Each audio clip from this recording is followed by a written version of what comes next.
we'll go ahead and get things kicked off here, everybody. Welcome. My name is Nick Kremp. I'm the conservation agent for the City of Leominster.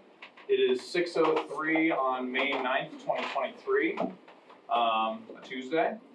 So just before we get going, I just want to remind everyone that if you have any devices or mobile phones on you, just please switch them to silent so we don't get any interruptions during hearings.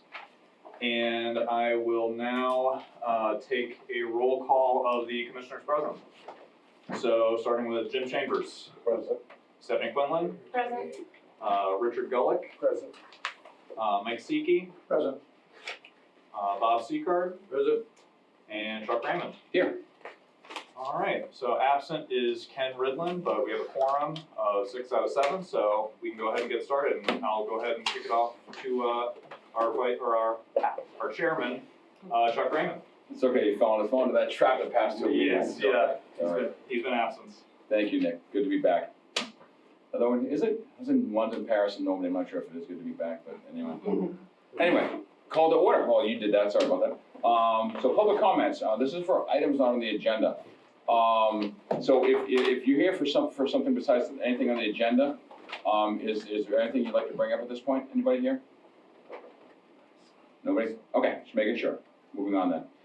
Nothing under new hearings. Under continued hearings, I'll read this into the record. Pursuant to Mass General Law, Chapter 131, Section 40, the Massachusetts Wildlife Protection Act, the Leominster Conservation Commission will hold a public hearing on a notice of intent for tree removal, construction of a chicken coop, and associated machine work. Address 445 North Street, map and parcel 289-1, DP file number 199-1173. Sir, welcome. Please introduce yourself. My name is Phil Smoes. I'm at 445 North Street. Very well. And I am here to present myself from the commission for the work that was stated earlier. Yep. I'm here to see if you guys have any updates or anything to say at this point. Well, as I recall, the way we left it last time was I remember asking you a question, what do you want to do at this point? Can you fill us in, remember what you said to that? I do. So you asked me what I would like to do. I said I would like to keep my chicken coop instead of getting rid of my chickens in my coop. Yeah. I am willing to, work with you guys as far as, preventative stuff that I could do. For example, I've sent Nick a picture today on email. I did put up an erosion hay barrier around the open part of the coop to prevent any slides or anything like that. I did not put a roof over the open part of the coop yet. I'm willing to do it. The reason I haven't done it yet is because it costs money, and I want to know where you guys stand before I go ahead and spend it on you to do it. Okay. I also took the liberty of doing about the water test kits, and I did one about 20 feet before the coop and 20 feet after the coop, and they come with guides and everything. They're all labeled. If you guys want to pass it around and see. Sure. Okay. What did they test for? So they test for a variety of things, including iron, copper, nitrate, pesticides, and E. coli. Coliform, I think it's coliform. Yeah. So if there's a little vial inside, if the water is purple, it means it's negative for coliform. If it's yellow, it means it's positive. They're labeled before and after. I think it says before on it, so you can see it's purple. The other one, I think it's hidden, but if you open it, it's pre-sealed. It's also purple, so no E. coli found in the water before or after the coop. Okay. So I just want to see what you guys have to say. All right. Well, I'll leave the water quality questions to Vice Chair Rich Gullick, who's the water quality professional. One question I had, Nick, I was going through the items in the folder on our drive, and there was a wetland map. Yes. On there. Yes, with 2 lines. Yes, that is. I have no idea what that was supposed to represent. Yeah, that is what Phil had sent to me, and sorry, could you remind me the company that? Norse Environmental. I did reach out to them. Norse Environmental said that any questions the city has, they've been more than happy to help out in answering those questions. They said I can reach out to them at any time with questions that you guys have, or you guys can reach out to them directly if you prefer. Okay. If you can get that contact information today. Yeah, absolutely. That'd be good. Let me ask you the question, do you know what that map was, it was a, That's a, sort of parcel map with a couple of, yeah, that's a sort of wetland delineation. They came out, they saw the property, they flagged it. So most of the flags were taken out when the work was done. But they flagged it with these little blue flags. Pretty much the wetland starts and ends on about a foot away from either side of the stream. That those two lines pretty much represents that. so I would assume the stream then goes through the middle of that, Yeah, pretty much. okay? Yeah. So anything outside those two lines is It's not not wetland? considered wetland, yeah. Okay, interesting. Obviously, as you can tell here and as from previous hearings, there are issues with the chicken coop so close to the stream and the wetlands. I think before we made any judgment, at least personally, I'll leave it to the commissioners to weigh in on with their viewpoints as well.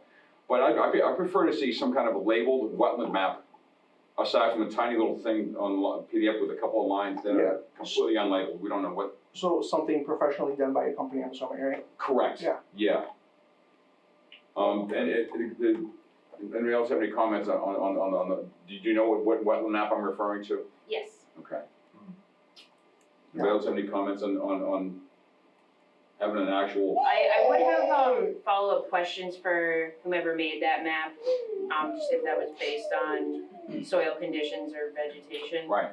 And generally speaking, I looked into this a little bit, and based on the recommendations that I'm seeing, it looks like 50 feet is something that is pretty comfortably suggested from a sensitive receptor, and that's For the chicken coop? Yes. Okay. And granted, that is what the CDC recommends for potable wells, is 50 feet, and this is not a potable well. Right. But Yeah. this is a sensitive receptor. It is a wetland, it qualifies for some level of protection, and so that's sort of my general opinion of where things are. If this was, if you were coming in and asking for permission, that is where you would have my thumbs up, if it was 50 feet away. Okay. The last meeting, I believe the requirement was 150. So that there's no place in my yard that's 150 feet away. Yeah. So you may be respectfully misremembering because the wetland buffer only extends to 100 feet, and I think we had suggested, if you move it outside of 100 feet, that's outside of our jurisdiction, and we Right. can't really say either way what you can do. So that was a suggestion to you. I did, bouncing off of what Mrs. Quinlan has mentioned, I also had come across that 50 feet recommendation through the CDC, and I think that would be, a fair compromise, depending on what the rest of the commission would state here, because I know your parcel is, a limited size. You're working with, almost everything on your property is within 100 feet. Yeah. Of that. You'd have to put it like right on the edge or in the corner up against your neighbors. So, I would recommend a minimum of 50 feet from the wetlands, but I'll leave it with that. If I may, Please. when I was researching the Wetland Protection Act, it seems to encourage agriculture along waterways. And if we were to drive down through Bolton, and the Bolton, on the Nashua River, which is a federally protected river, there are farms all along that river, from Harvard to Bolton to Still River, dairy farms, horse farms, right on the river. With buffers? Buffers? With buffers? No buffers. I have a good friend on Route 117, because he's got commercial activity, he's got horses, and he has a perennial stream running through his property right on 117, and his property butts right down to 117. There's a stream going through there. Because he provides riding lessons and other horse-related business, boarding, he's exempt. So I don't know why this would be any different. They're selling the eggs. I know it's a bit of a stretch, but I don't know why that would be any different than anything along the Nashua River, which is federally protected, any more than up on Wachusett Street, where there's a farm that's watering the reservoir up there, watering. I think if it was in the waterway, I would say yes. But I just question whether or not there should be some exemption because of the fact that he's doing this commercial. Even light commercial, but he's doing it commercial. And the fact that providing tests show that there's no active bacteria in the stream. I would question the conclusivity of that testing, all respect. But there's, I was waiting for you to weigh in on this. there's It would another, take more of that, probably different testing materials. but One no, was Neshoba relevant to Analytics us does. there. It doesn't show there is. No. That, it doesn't show there is, but it doesn't show there isn't. But Neshoba Analytics could do a state respected analysis above and below. After thinking about this, I'm saying this is a good test case for us. If in fact we take a test that we all agree to above and below the stream, and there is no E. coli in there, then that's a good test for whether 50 feet is not enough or too much or what it is, and I think we should use it as a test case. And if we believe in Neshoba Analytics, which the state does, I think it'd be worth a try. It'd have to be good analytics, it'd have to be state-approved labs, it'd have to be Neshoba Analytics in there. done through weather conditions and the groundwater transport taking that waste elsewhere also. Not directly service overflow. Appreciate the waddles, but the concern is it going through the ground more so than over the ground. But if it's not in the water, it's not in the water. Whether you can do, it goes somewhere. Yeah. Where's it go? Straight There's, down. Maybe it doesn't spread. I mean, you've got all sorts of other pollutants and they're like The water fertilizers. moves to the creek, that groundwater. That's where it So heads would to you that consider, direction. you know, maybe potentially a dig-in and, you know, getting a sample from water I prefer 3 50 feet. 3 feet down? That's what I'm leaning towards. Yeah, I worry that We're we're trying gonna, to prove this because it's a Yeah, it's a tough ending. The variations, Chuck, in the monitoring considered, it's the cumulative effect.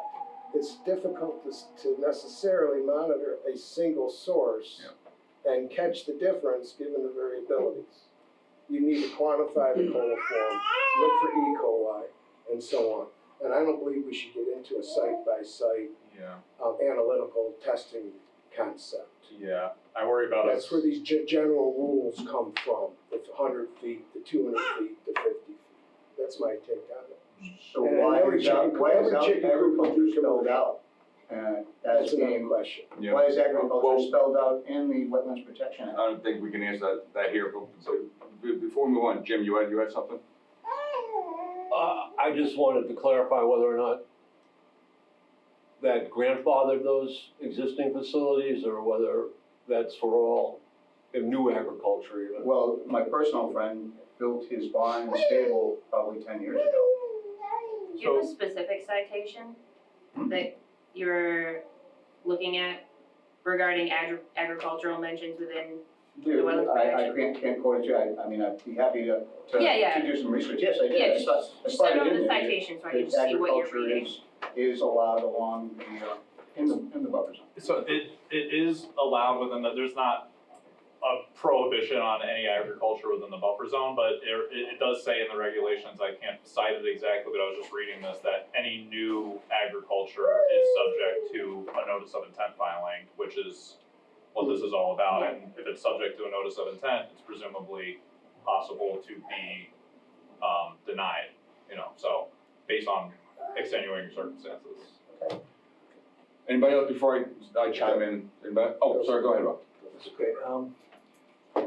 First of all, I'd like to thank you for your patience and Yeah, trust me. Yes. Yeah, I'm sorry you have to, Yeah, no, no, with it's this, fine, yeah. I think agriculture is agricultural, but I think a lot of this is based off of whether you're designated a farm or not. And there's a lot of different rules, set of rules that go with that. That's one thing, but as far as the 20 feet proximity of the coop to the brook, I cannot get by. And I don't want to set a precedent in Leominster with that distance, with your hydrology in that area where your whole yard is wet. water everywhere when we were there. 50 feet, with more protection, I could. See, we go away after we say, you know, this is okay with what we're doing here, and I'm still not convinced that you will not impact that brook in the long term, through either a bad storm, a lot more water, or something changing there.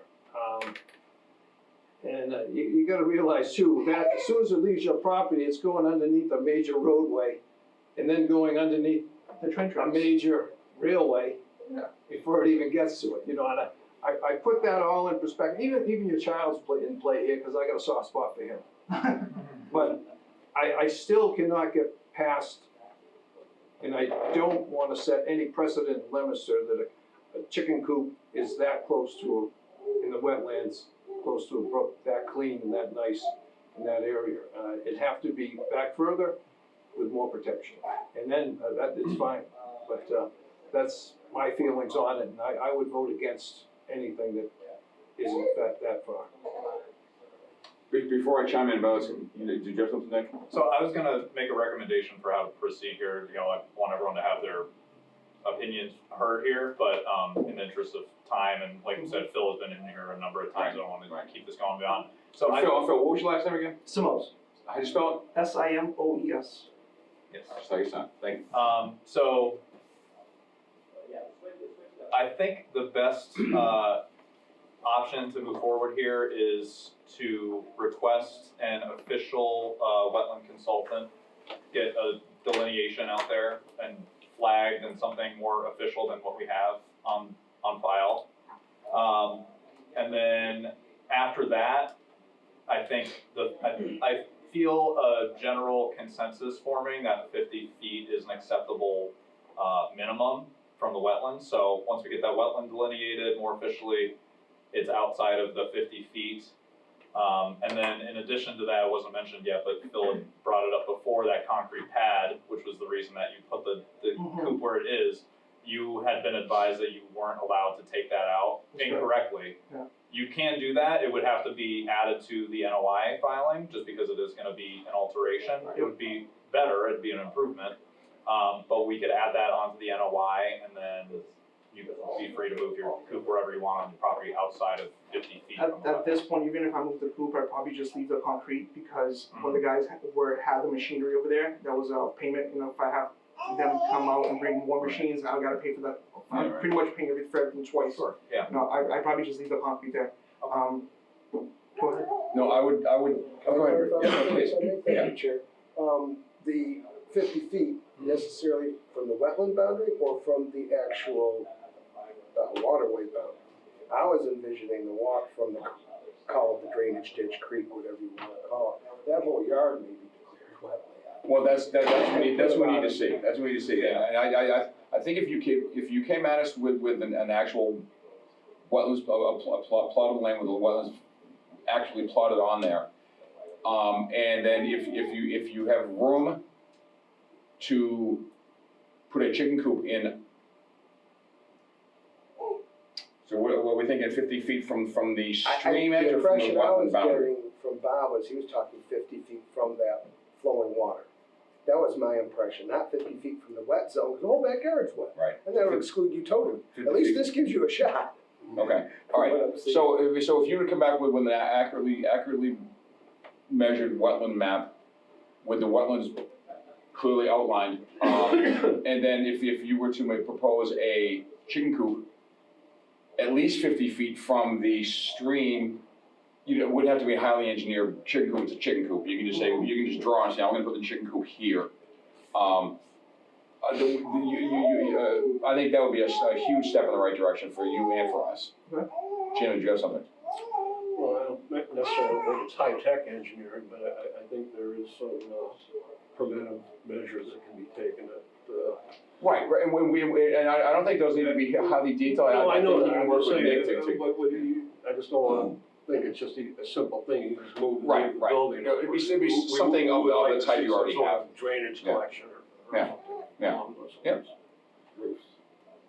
Yeah, So, anybody have any objections to that, like, before we Yeah, get to, anybody have any objections to that, before we move on? And then we'll decide based on where it is, whether or not Correct. it may be totally within the wetland or not, but 50 feet away from that creek stream, and we would consider it. Yeah, absolutely right, yeah. Jim, something else? Just one more consideration, he's got it in place, and we wanna continue to allow that, but Yeah. we need to set perhaps this will come up, the time limit for him to get the, water survey done, wetland survey. Well, then, it kind of depends on his schedule too, that'll be dictated by the schedule of whoever he happens to contact, so, but, so today is May 9th. Yeah. I'd say, Do we need that if we go 50 feet out from the river? I think so, Still want it? I think I would, yeah. so I do have a couple of questions. Yes, So please. the bacteria that we are concerned about, is the bacteria on the open part of the coop? And even if I put a roof over that, we're worried about potential side rain, is that the issue here? There could be side rain. Yeah, Then flooding, just with how wet your Yes. backyard is, Okay, like your lawn, your entire, it gets saturated. Yeah. And so It's, it's not gonna stay dry water's in there gotta go even with somewhere, a roof right. on Okay. top. alright, fair So, enough. yeah, And then my other question is, well, two other questions. Mhm. Considering that the water goes, past the coop, across the street, down to the railroad tracks, would, I'm thinking out loud here. Would the contaminants from the chicken coop really be even close to the contaminants from the railroad tracks with all the trains and all that? Then we got the commuter rail, we got Friday trains that's just hauling, I don't even know what they're hauling.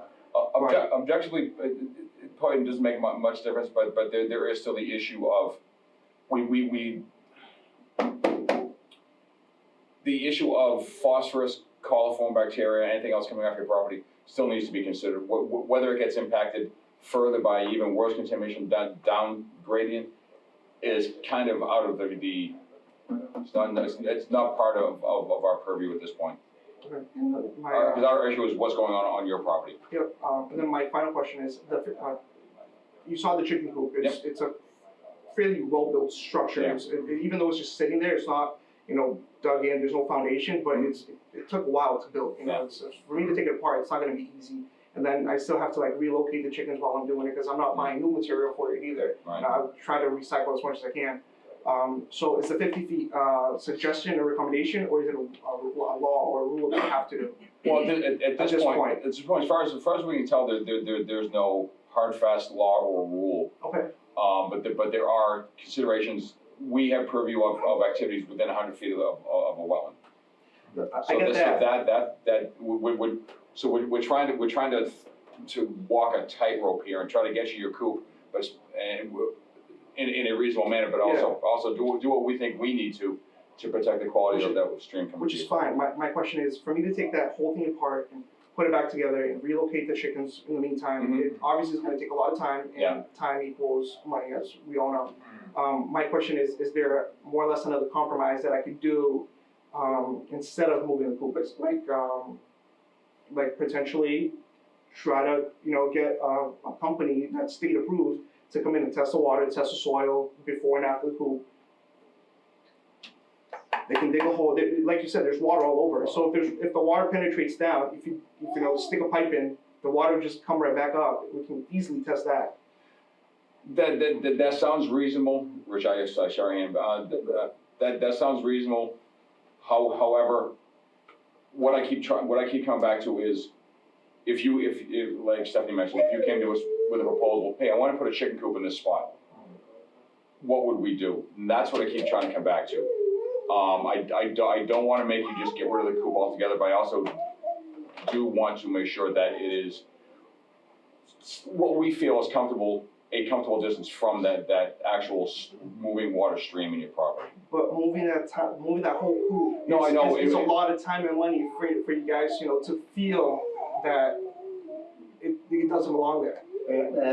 Yes, please, I'm kind of at a dead end here. Yeah, so are we saying, are we in agreement that if he does the delineation, and we know it's wetlands, Yeah. we don't know how far out it is, but if he were to move the coop 50 feet and comply with what the opinion in here is, does he have an approval to keep the coop, or does he have to come back in again after he's done all that work and spent all that money and ask us if he can keep it there? I think that's a fair question. That is a fair question. And the answer is, I'd rather see the plan for it.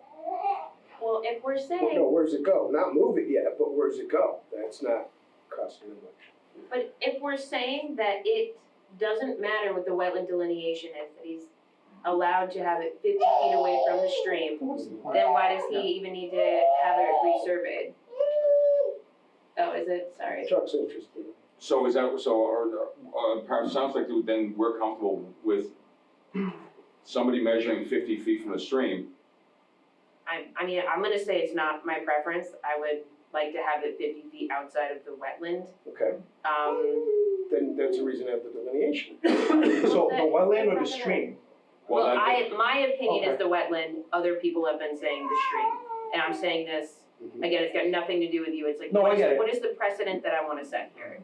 But I just wanna point out one more time, it's a lot of money, a lot of effort, a lot of time, you know, To move the coop. exactly, you know, and then, like I said, where do I put the chickens while I'm moving in? I'm not buying new materials for it, I'm just not. Yeah. And again, I just keep hearing, I feel this, I'm comfortable with that, I just wanna get a certain answer, like, this is, you're obligated to this, the law is this is what the law says, or give me some type of like, different proof, something, you know? I tried my best, you know, Yep, I appreciate that.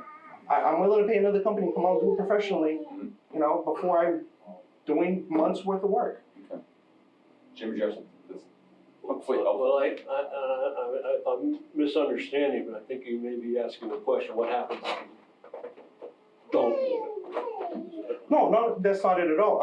My question is, why don't we start with the cheaper option, which is get a company that is state approved to come out and give you guys essentially what you're looking for, which is water quality and soil quality. The feces are there, they're moving. It's, period, they're going somewhere, whether it's monitored or not, they're definitely there. So And 10 feet even is if not normally considered 20. enough soil length it's 20 feet. from there to the stream. I didn't know, I'm not gonna argue about the length of it, but it's not considered enough to remove those contaminants prior to reaching a water body. That's the general consensus in the industry. The law's clear, it shouldn't have been built, unfortunately it was. That responsibility falls on the commission. And I'll like to point out that the normal series of events here would be the NOI being filed before any activity being done, so I don't think it's wise for us to go down this path of doing specific tests and waiting for the results, and like, I'm trying to keep this as consistent with the normal series of procedures that we have, and that's filing the NOI, you making a proposal, showing us the requisite site plans, whatever we need to make an informed decision, and then dictating, okay, this is the order, these are the conditions under which this is approved. And prior to any coop or anything being built, we would review the plans, you'd say, I wanna put it here, we'd say, that's too close, let's do 50 feet, something like that. So I still have to come back. I don't see any way to avoid it, put it that way. Try to keep it as brief and painless as possible. It's anything but painless at this point. Yeah, you know, maybe I guess that ship has sailed, I guess. So I would entertain to try to at least make tonight, make the pain end for you. I would entertain a motion to have them come back to us with wetlands, an actual wetland plan with them flagged on the property. So we know we know the industry, but at least have this industry map, wetlands mapped on that. And then if you want to, then you can take that, you can draw on it where you want to put the coop, and then we can make a decision based on that. You can make that a 50-foot line to that also, from the top of the bank. Right, each side. That would be helpful on the map. Yeah, that would be. But I believe that our motion would be to continue this hearing with a request for him to accomplish that, as opposed to a motion. To secure a wetland consultant to draw plans professionally with the delineation mapped on that. And what maybe to make it, try to work with you here is to maybe have you work with Nick and get you on the agenda as soon as you can after that wetland mapping flagging is done. Because I don't know how backed up some of these companies are, so I don't wanna put a hypothetical deadline on you right now and not have you able to meet it, that's all. May I add a comment? You might. I understand that how frustrating this feels, Yeah. Even if you don't appreciate that.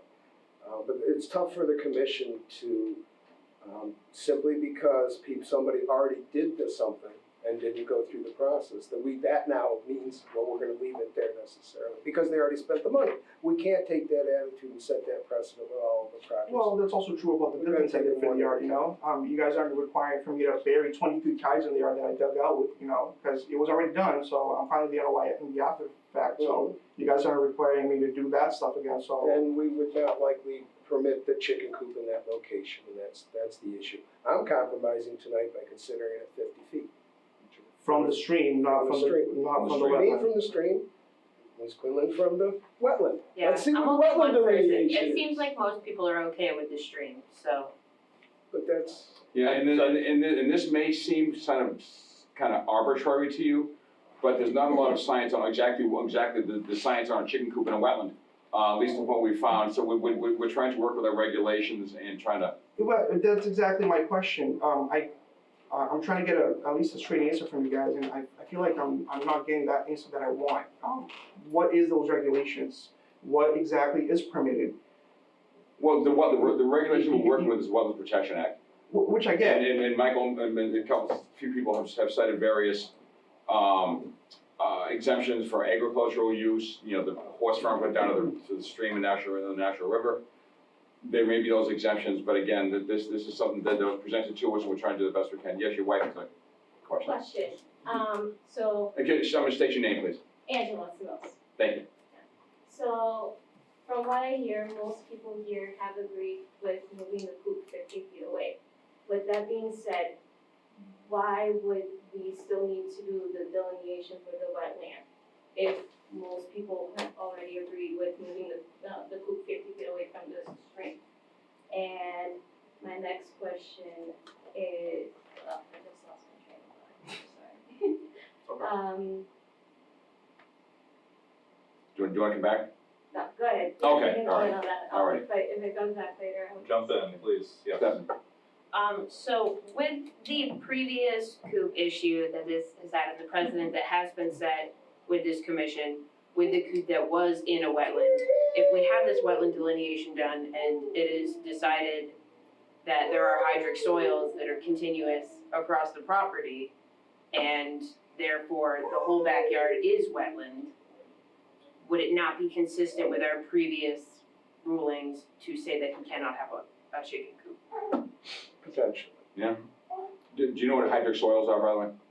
Okay. Yes, you get your thought back. my other question was, you guys have been saying, not trying to be rude here or anything, far from that. You guys have been giving us options, do this, do that. But I heard a lot of, we would like if you did this.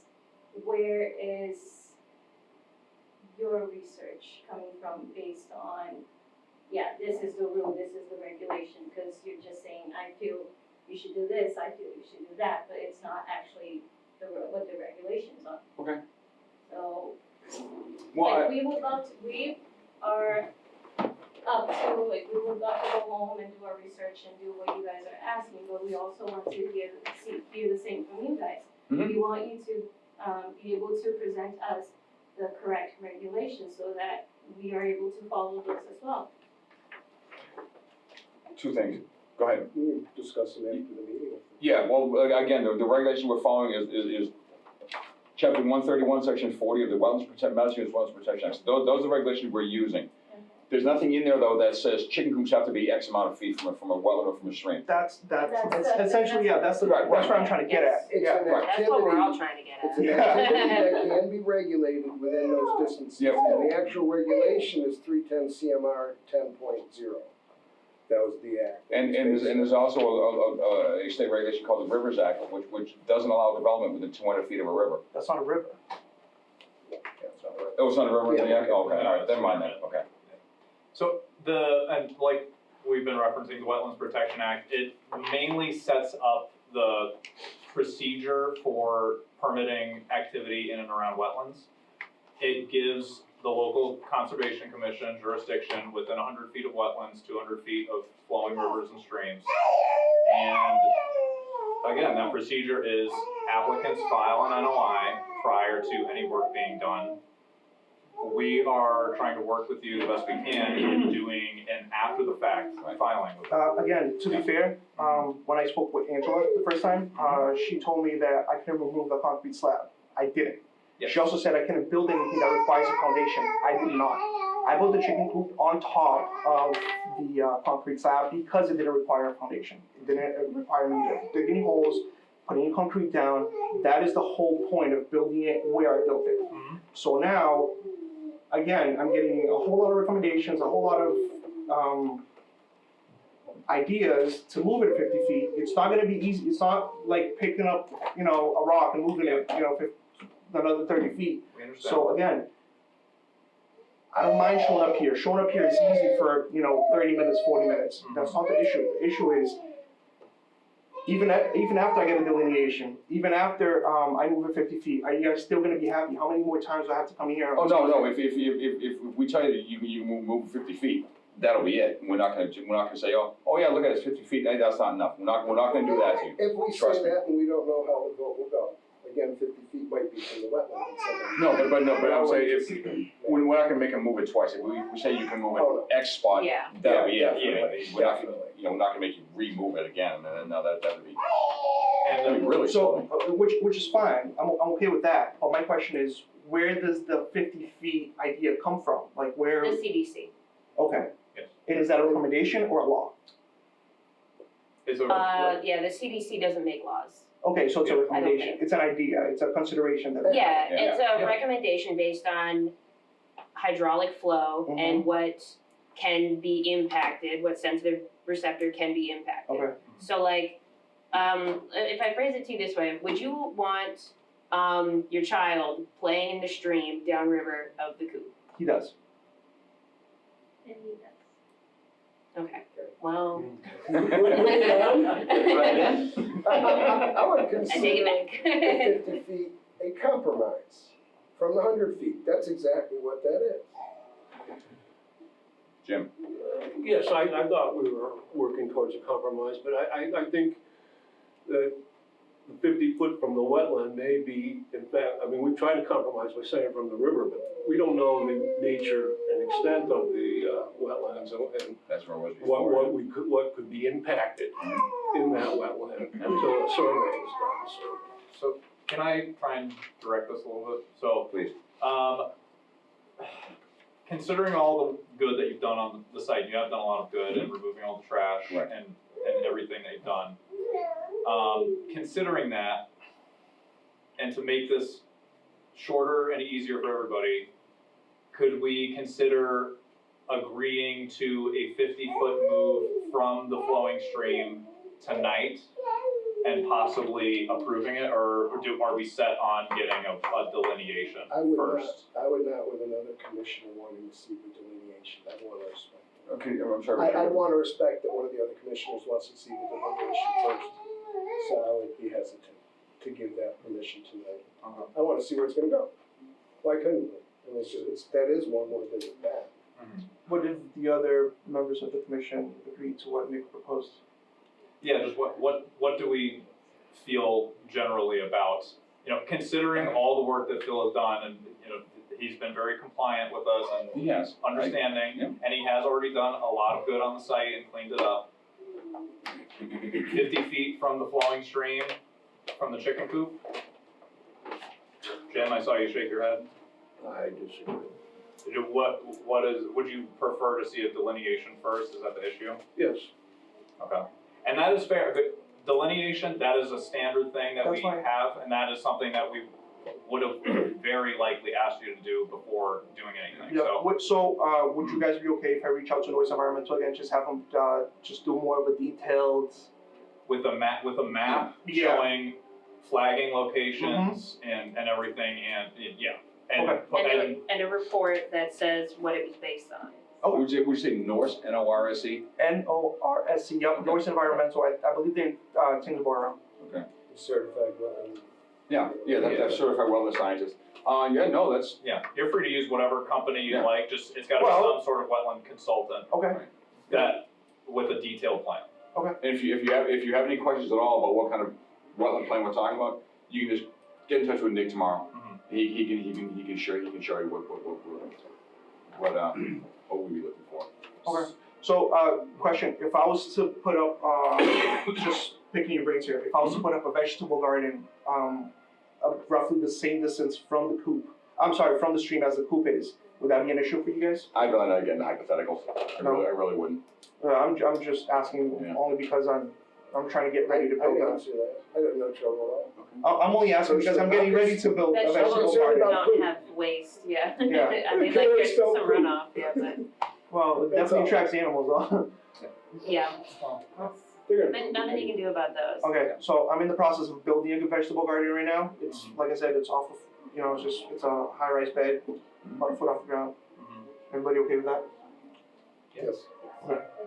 So, are we going to ask for a continuation until Wetland delineation, yeah. a wetland delineation? Yes. And I'll work with you, and I'm hearing no specific date, so As soon as I get it done. as soon as we get it done, Right. if I don't, I know I will hear from you. If we don't Yes, you hear will. from you, then we'll start talking about specific dates, and you need to get it done by now, but until then, I know you're gonna be working with me. Right. And keeping me up to date, and I can update, if there's nothing ready by the next meeting, I can update the commission as to where you're at, and hopefully by the second meeting, you'll have secured a consultant and gotten this all done, so. And the notice of intent would include the new location of, Yes. A proposed new location group, yeah. as part of this. Cause by then we'll have a new wetland delineation with a site plan and all. Well, if it's a new NOI, does he have to do a new public hearing notification? It's not it would be a modification to an existing NOI. Do you have any further questions? Further questions for us? I was gonna make a smart comment, but I won't. I'm sure I will as soon as I get in the car. No, please do. Say, I Write it down. understood. Send it to me. Write it down and you stay in touch with Nick. He's here to help. And I know we've already made this very painful for you, but we're Well, again, the reason I'm being such a stickler is I keep going back to what would we do if this is a new chicken coop that you came with us. okay, so I was thinking about that the other day. Mhm. I'm just gonna be, my thoughts on it. The only reason I'm here today is because one of the city public workers was driving by. They saw some heavy machinery in my yard, and they decided to contact Nick. And I was fine with it, not a problem. I had nothing to hide because Angela had already given me approval for all that. No, we understand that. Which is fine. So in theory, like I said, the only reason I put the chicken coop there was because of the concrete slab. No, right? we know all that. Alright, so at this point, what I'm trying to say is, what if I had built the chicken coop after? Because I never thought the chicken coop there was a problem. So Yeah. let's say the gentleman drove by, the chicken coop wasn't there, you saw the work, you guys pretty much approved everything I already done in the yard as far as cleanup. Mhm. And then me, harmless, not trying to, screw over the stream or anything, built the chicken coop there in the after fact. Nobody would even have known about it. If someone had driven by and said something, then we would be back here. But talking you about it. you get my hypothetical at this point? What does not, people not seeing it have to do with it? Because nobody would have reported it. And Oh, it doesn't make it. But I wouldn't have known. I'm not saying it's okay. I'm saying I wouldn't have known None of this About is. the law. about the law. Exactly. Yeah. I'd rather not go on this road, because now we're talking hypotheticals, that's not how it happened, this is how it happened. Exactly. So let's just work with what we have. Yeah. As best we can, work together, stay in touch with Nick, And, hopefully you'll come back to us with a plan that we can. That's fine. Can I also request something? Sure. So Nick, can you also reach out to me with any, so we're kind of debating on the commission to see if the coop has to be moved 50 feet from the stream or from the wetland delineation, correct? We're still waiting to. We'd like to get the Okay. delineation first. Could you also present to me via email or even regular mail, any bylaws that states that I have to move, it can't be close to the stream at all, it has to be 50 feet? I'm not requesting that today, just whenever you have a chance. Yeah, so as Chuck stated before, Leominster does not have a wetland ordinance or anything specifying that. I will look into if there might be an ordinance that I'm not aware of through the health I looked department. into it and I or couldn't something. find anything. Yeah, Yeah. so, I can discuss that with you more at a separate I time. appreciate that. It doesn't- Absolutely. Yeah. The regulation doesn't ban to that specificity. It's the general activities that may pollute the land and so on. It is this commission's It may. authority. We can't do anything Yes, without it proof. is this commission's authority to make that decision. That is the law. And we are To have following the proof, law. correct? That No, it's we don't affecting have- the We stream. don't have to get proof of each one. We have There's no jurisdiction over what activity. happens within 100 feet of a wetland, Let's continue. so, yeah. Yeah, so I feel like we're kind of going around Right. in circles here. Yeah. So yeah. Yeah, so with that, I will ask for a motion to continue the hearing to as yet to be determined date, so the applicant can get a wetland delineation done. That sound all right to you? Okay, So moved. thank you. Second? Second. Thank you. I'll take the rest of the commission's vote by roll call. Jim Chambers. Aye. Mike Seekey. Aye. Bob Seacard. Aye. And Chuck Raymond. Aye. Alright. So I'll be in touch. Thank you for your time. Thank you very much. Thank you for your patience. I really appreciate it. Thank you. Have a good night. You as well. All right, moving on. So I would, just real quick, I would Please. just suggest that, given the course of events here, I know we have a couple of people here for the violation notice at Harwood Terrace. I would suggest that we move that up to Move that one. the next item. Anybody here have any objections to moving that one up? Okay. All right, so then we'll go ahead, move up the item EA under enforcement. I'm sorry, Mr. Chairman, I'm sorry, excuse me, my name is Petey Angelini, I'm Yep. 5 City Council. I was asked by the zoning board secretary to convey a message. Apparently, this room was double booked for this meeting, this hearing, and the zoning board of appeals. So she asked me to speak to you and direct anyone who comes here looking for the zoning board of appeals that hearing is ongoing in the council chambers. Thank you for not asking us to move. I sensed the consternation when I started. So we are all forewarned then. Thank you very much, I appreciate it. My Thank you. pleasure. All the hopes to that. I'm in trouble. So we're just gonna bump up the item A under enforcement, violation notice to Harwood Terrace, DP file number 199-1145. So is there somebody here to present on that? Yes, sir. Sir, present your name and address, please, or name and company, or, Josh Brennicky, 60 Harwood Terrace. good, okay, thank you. Is that the number officially now? It is the number. 60. 60. Okay, Yes, it's thank not you. lot 7B or any other permutation of that. All It's right. easier. So I wasn't here for, you've been here the last meeting, if not two, I wasn't here for them, so I I was will, not. I'll go ahead and kind of lead the meeting, but then I'll come to a vote, I'll go to a vote on it, Oh, no, we're just discussing. right? Just discussing, okay. Next move. Okay. You didn't All miss anything. I didn't know, I thought I did, okay. No. No, this was just issued last week. It's fresh. What I just said, never mind. It's fresh, yeah. Okay, proceed. So I guess I'm here to respond to the violation. Yes, Nick, did you want to Yeah, I was introduce it gonna say, all? you wanna- tee it up Yeah, with I think it would be better, I'll give a brief summary. So, Josh, is property owner for 60 Harwood Terrace. It received an order of conditions from this commission, I guess you could say an iteration of this commission, last March, for the construction of a single-family home and, A year ago, March, yes. 2022, yes, okay. and associated driveway and all the site grading and everything. I had since gotten a complaint from a neighbor on Hillary Road about more water than the average over the last few years coming into their property. So I took a visit over to the property, observed some sedimentation onto the back patio, and took a walk around the back. I walked up towards the intermittent stream, which flows between Hillary Road and Mr. Brennicke's property, and that is where I witnessed a wetland area near the stream that had water overflowing the banks of the stream and flowing through the wetland, causing scouring, thus altering the wetland area, which has then led to me issuing the violation notice to Mr. Brennicke to discuss further steps, possibly mitigation measures to address the scouring and to stop it. So that's where we're at. So, And then, sorry, following that, we had a site visit last Friday with a number of commissioners. We walked the site with Mr. Brennicke from the neighboring property. We witnessed the scouring. And Mr. Brennicke also had pointed out a log, a tree that had fallen across the stream and appeared to be partially blocking the stream and diverting some of the water down towards that wetland area. He asked me if he would be able to remove that in the meantime over the weekend, and I said that would be fine. And to repair some of the erosion controls that had been pushed over at the base of some of his drainage pipes that ran under the driveway, and he has done that as well. So that is where we're at right now. Yep.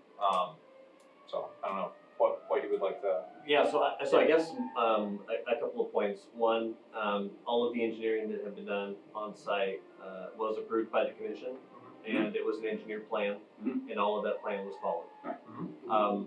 It seemed pretty obvious to me, maybe that was my own opinion, but it seemed pretty obvious to me that the tree that had fallen was the primary and essentially the only contributor to the water breaching that stream, because of the fact that that tree completely crossed, and the water you could see on one side of the log was dry leaves, and on the other side it was wet, and there was a path of where the water had breached out of the stream at the tree. So it seemed kind of obvious to me that any buildup of water is going to get rerouted out of that stream. So it got rerouted around the tree and then downhill to the, Right into Ian's backyard, yes. So, and the way the topography is, that stream kind of sits in, I mean, if you're at the stream and you're looking towards Ian's house, it just slopes down. It doesn't, there's no flat area. It literally just kind of, once it goes out of that area, it's just gonna go downhill. And that's where that was happening. There's actually two trees. Both of those have since been cleared. The second one kind of like was lucky to get a little tiny bit of water, and then it just stopped. It didn't really go anywhere else. So there was kind of two. And it's partially my fault. I wasn't under the impression that I was supposed to be modifying anything in the wetlands. I kind of, ever since I've had the property, we bought it December of 2021, I've kind of treated the wetlands as like a hands-off area. We stay on this side of the ECB, and the wetlands does its thing on the other side of the ECB. So when a tree fell into the stream, I had no inkling whatsoever that the impact of that should be something that I would be concerned about, that I should do some kind of a correction to or monitor to make sure that things are happening. Yes. For the audience, the ECB is? Oh, erosion control barrier. That's the silt fence and the wattles. Yes. For the record. Yep. Yeah, so from my perspective, like, it wasn't that there was a bad engineering design. It wasn't that we had even an excessive amount of water, even though that would obviously be a contributing element of the outcome. The more water we get, the more water is going to get rediverted, the more it's going to end up in somebody else's patio that's not wanted. So from my perspective, it seems that removing that obstruction from the stream and making sure that that water had a path to where it should go and it can go cleanly, that should resolve the issue, at least for now, until there's some other evidence that there is, that stream is still under capacity to be able to support the kind of water that's going to it. okay. I wasn't at the sidewalk. Anybody else have any opinion? That's a question. Yes. There was a part of the building that we looked at that looked like it, where there'd been some overflow. Was that built up some also, in addition to moving, taking care of the trees? Yes. Yeah, I sent those. I reinforced the heck out of that. I bought like 36 stakes, bought a nail stapler. You're talking about the bank of the stream? The bank of the stream. Oh, above sorry, the I'm house. sorry, I thought, The bank of the, right above the house, there was a spot where it was low. Yep. Correct, you were there. And we had talked about you building that back up a little bit along with removing the trees. So you're welcome to do that if you haven't, put it that way. The place that had kind of been breached, it wasn't fresh. Like some of the stuff that we saw that I had noticed, water that had kind of, surface water that had moved and kind of laid down the plants, not the scouring, but just in general. Yeah. In that area where it vacated the stream, there was a little bit of, you could see that there was water there. When I took out the tree, and I only took the portion of the tree that was blocking the stream, just left everything else alone. That's fine. Let it rot as it is. I mean, it was even rotted, like, so it had been there for, like, the tree itself had been rotting for a while, but not necessarily in that position.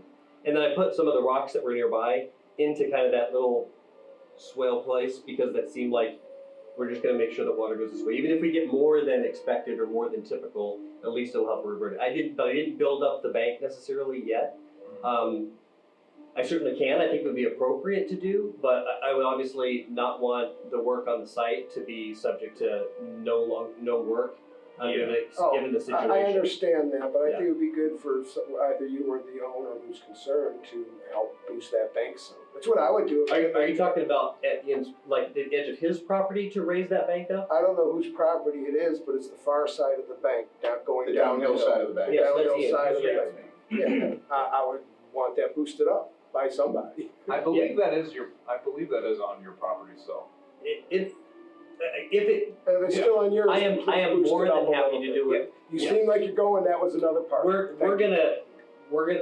Me and the neighbors are gonna be like this. Yeah, we I mean, wanna I've- fix it for I've you. always been, and the only reason that we're here is because I didn't know I was supposed to move something that was rerouting water. That's Understood, the understood. finish. That's understood. I'd like to, I- go ahead. I'd like to just make a small correction. So the reason you were called here is because of the scouring and the presumption that the change that has happened prior to that scouring was the construction activity upstream on your property.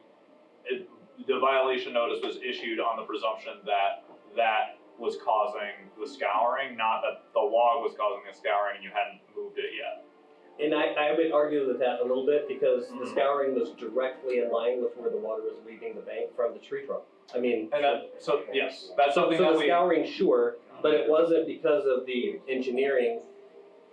That the engineering and the driveway aside, there was water that was flowing through that stream all the time.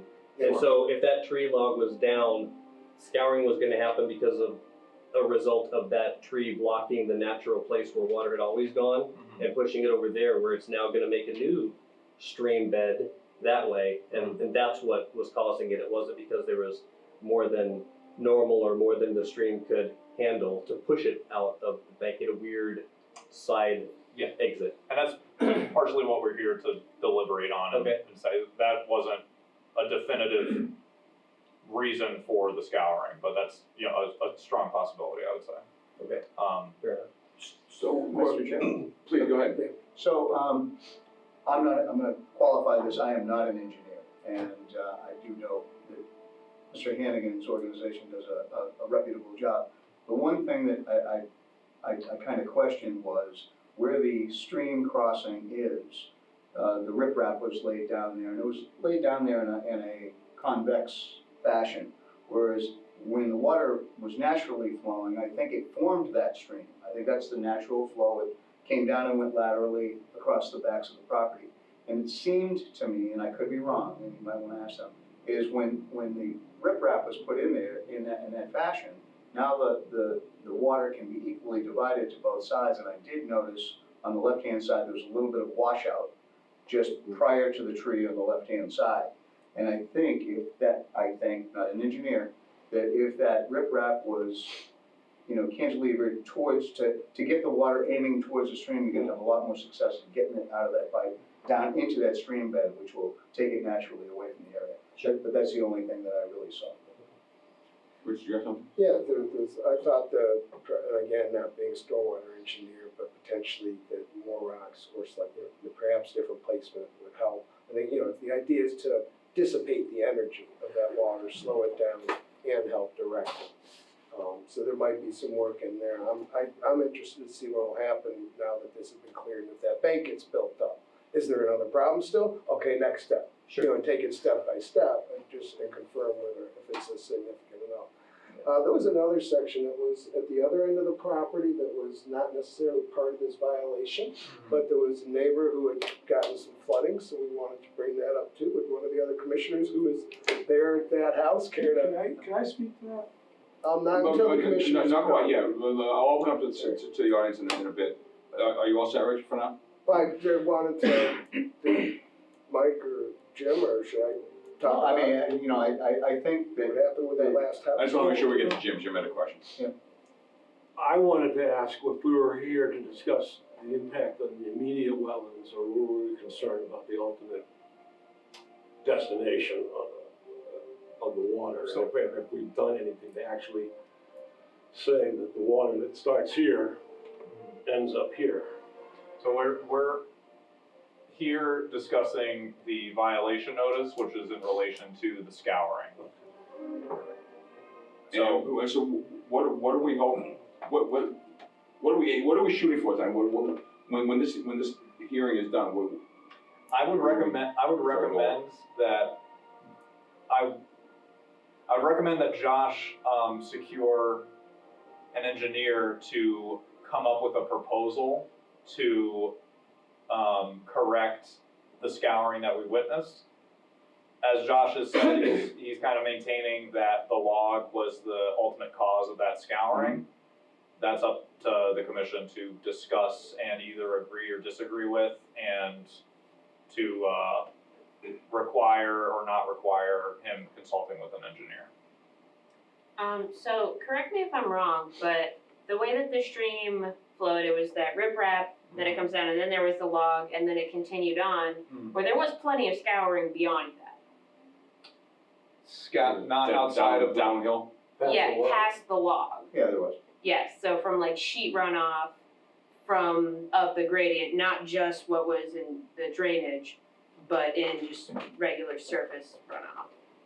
I think one of the, if I may, one of the issues we have dealt with over the last couple of weeks was that torrential, 3 inches of rain in a very short amount of time.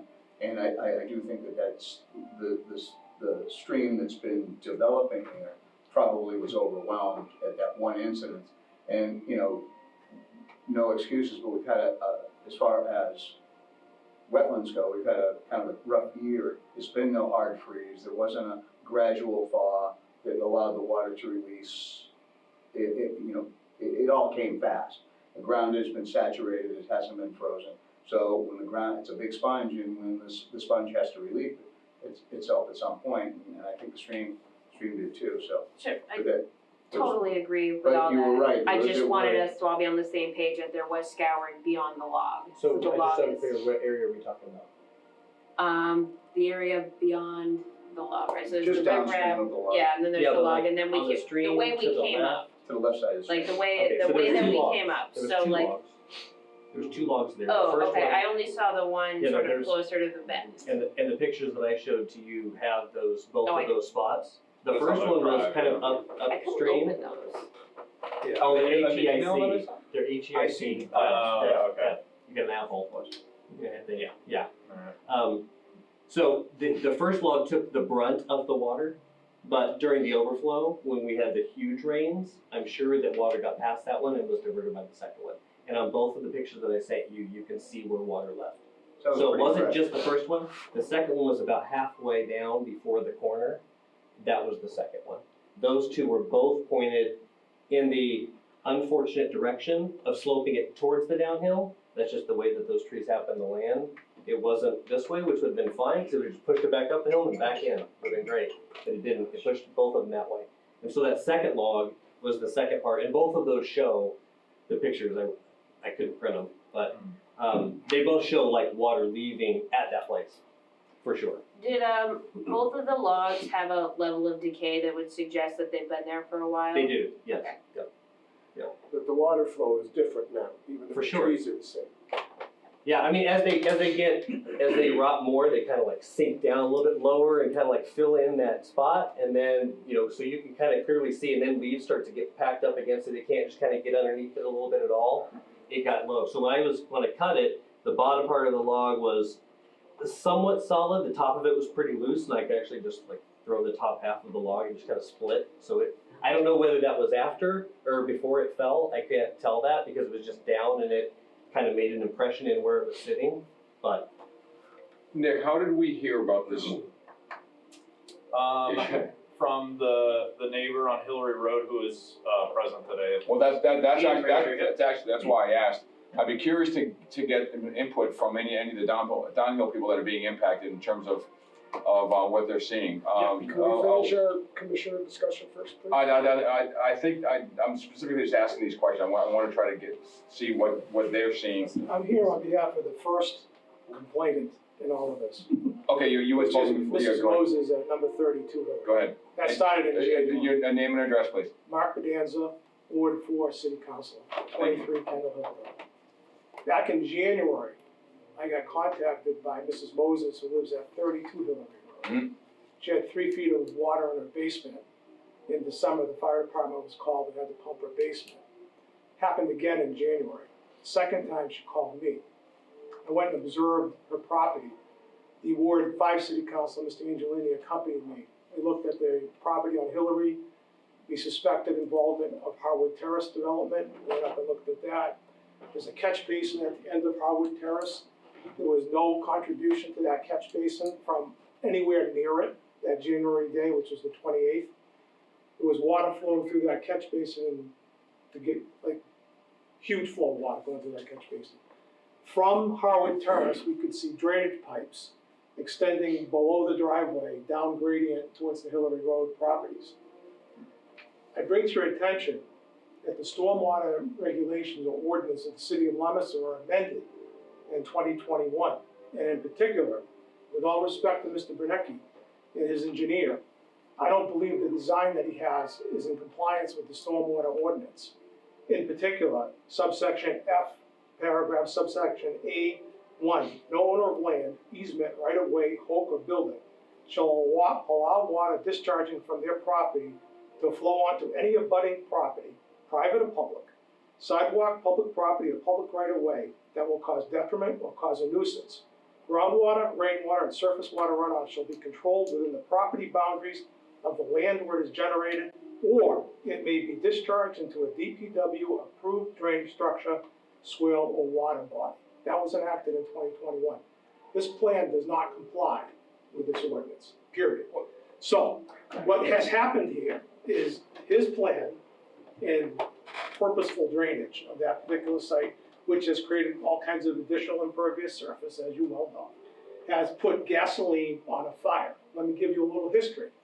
This neighborhood, in fact, Mrs. Moses was one of the first people to construct a house in this neighborhood.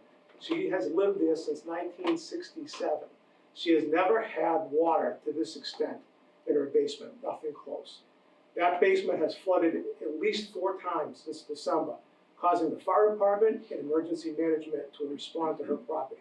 Her house is ruined, okay? That house will never be the same, and it's not an inexpensive home. When I say water on a fire, or gasoline on a fire, what you should know is there is a stormwater drainage system in Hillary. It is already overtaxed before Mr. Bernecki ever came along. Part of that pipe is suspected to be crushed. Mrs. Moses' drainage, permanent drainage system was from day one legally discharged into that stormwater drainage system. So what's happened is the water that's coming down off the hill has contributed to a situation where all this water is back flushing because it's got nowhere to go through her permanent drainage system into her basement, causing a disaster. I've asked the mayor to get a stormwater professional, and he has agreed to look at this whole problem, from Mr. Bernecki's problem all the way down to the double catch basin that's on West Street. Anybody that knows anything about this neighborhood knows with a significant stormwater event, there is a pond on West Street which closes the street down and prevents neighbors from even exiting their home by motor vehicles. Yep. It is a serious problem and an expensive problem to resolve too. What's happened with Mr. Bernecki's problem is we've just, as I said, added a much more difficulty to this problem. I've been contacted by 2 other neighbors on that street. Mr. Howe, who lives at 60, who can't be here this evening, but wanted me to let you know his property has been impacted by this. He's got a propane heating system with the depressed propane tank that is completely flooded up to the stem of the propane tank. Mr. Fraser, who lives at number 50 Hillary, he's here this evening. I'm sure you'll hear from him directly. His property's been impacted. We've got a problem here, and I gotta tell you that the problem starts with the design that was approved by this commission back in 2022. It should not have been approved. It is in direct front of this particular ordinance, and it's added to the problem. Just can't take added contribution to an already overtaxed system on Hillary. This is an old neighborhood, relatively old. A lot of houses have been added over the years. If you look at those houses, they've all been built up. They're all on mounds, and those are the houses that are having lesser problems. Mrs. Moses was one of the first homes in that neighborhood. It's a I've been on the council for 10 years. I've dealt with a whole myriad of constituent issues. I have never seen a constituent issue this bad. The woman is 88 years old. She built the house with her husband, who's deceased. She lives there by herself. I went to her house a Friday before last. Well, it was a house underwater, but she had no heating system, no hot water, living there by herself. Her son is here this evening. She would be here, but she's fell ill. I question why, based on the water problems in her house. She has a respiratory problem that she's dealing with right now.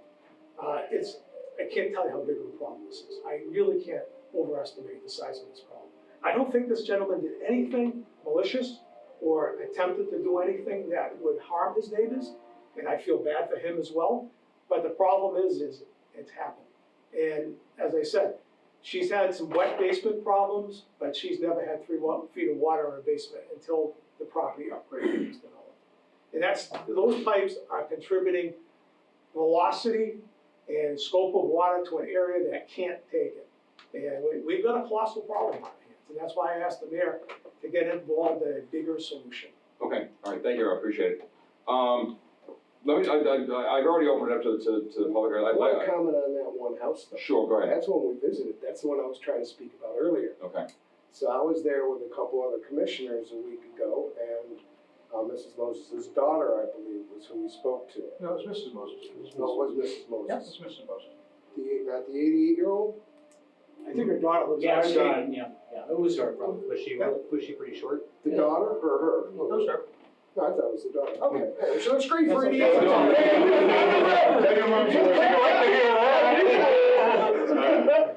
Okay, moving on. She said that the water came in from a pipe. In the base, allow me to finish, sir, Yeah. please. Water was coming in from a pipe coming back from basically the container out in the yard, the storm drain container, and or city system, and it was not coming in through the groundwater. That's what we were told, not coming through the walls of the ground. It was a pipe that's connected. So clearly there's a huge problem on that street. There already was. We see the same amount of water going down that hill, whether the velocity, the same amount, sir, rains on there. It's the same amount of water coming into the same area. It may come down in a different fashion and a different velocity. Maybe it gets concentrated, but it's still the same mass amount that gets down that hill and eventually gets into that storm drain system.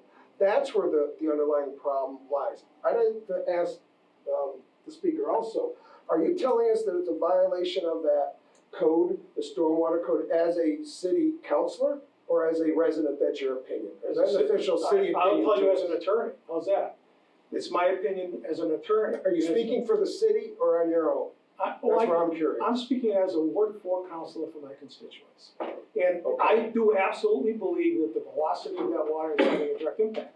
She's lived there since 1967. She's never had this problem. That's a long sample of time. You're correct about something. There's a manhole on her property. Okay, that manhole is connected to the stormwater drainage system, which was legal at the time when she did it, back in 1967. And her perimeter drainage system from her home flows into the manhole. The manhole then is connected to the stormwater drainage system in the street. So when all that water is coming down from up above, it has no place to go.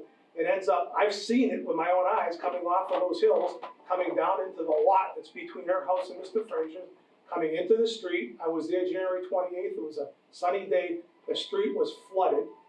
all of the catch basins were flooded, they were refusing the drainage. All of that's because of the added flow from up above. And what's happening is that water is discharging or backwashing back into her home. She hasn't had this problem since 1967. That's a lot of years. I accept that. Okay, so the problem, so ergo, that isn't completely or direct proof that it's being caused by upgradient. But you can see, first of all, that the added flow is taxing an already overtaxed system. Plus, as I indicated, you take it any way you want. City councilor, I voted on that ordinance. I remember it quite well. I remember the professionals coming down to talk about it, including the DPW from the city of Leominster. Changed the game with regard to stormwater management. Totally. I mean, that's a whole different thing. And with all due respect to Mr. Hannigan, his design doesn't comply with that. You wanted to? Yeah, give a if I thought may, to that? yeah, if I could. I can appreciate the situation that, I don't remember her last name, Nancy? Moses, thank you. We haven't made anything impermeable. We haven't built anything impermeable. Yeah. Yeah. But that's an important point. And meaning, I haven't created any surface that is repelling water in a non-absorbing way at all at this point, so. Have you changed the flow of the drainage? Hold on, let me. Yeah, so let him finish, please. Let me. Well, So, he's asking me questions, or he's directing statements at me. Sure, please. it was only a statement that you had mentioned that I had created impermeable surfaces and I haven't. The other piece was that there are drain pipes. There's been no drain pipes back by 32. None. There is none. There is a stream that comes down between two huge ledges. And those ledges flow with a high velocity of water to a gully that's next to the other ledge that runs right down through her backyard. Now, I looked at her backyard, and I didn't do this in any way to be underhanded. I said it earlier, I want to be like this with my neighbors. So the fact that she's in the position that she's in, I want to do anything I can to help, okay? I looked at the chute of the waterway that goes down through her backyard, and there's a huge boulder that's kind of in the middle, about halfway up. And to the left of it, there's this deep gorge where the water would typically go, and it was backed up with trees, branches, and leaves. And you could see where the water had been diverted out of that chute over towards the house side of that stream. And we looked and you could see where it went down in between the plants that are there in her planting bed.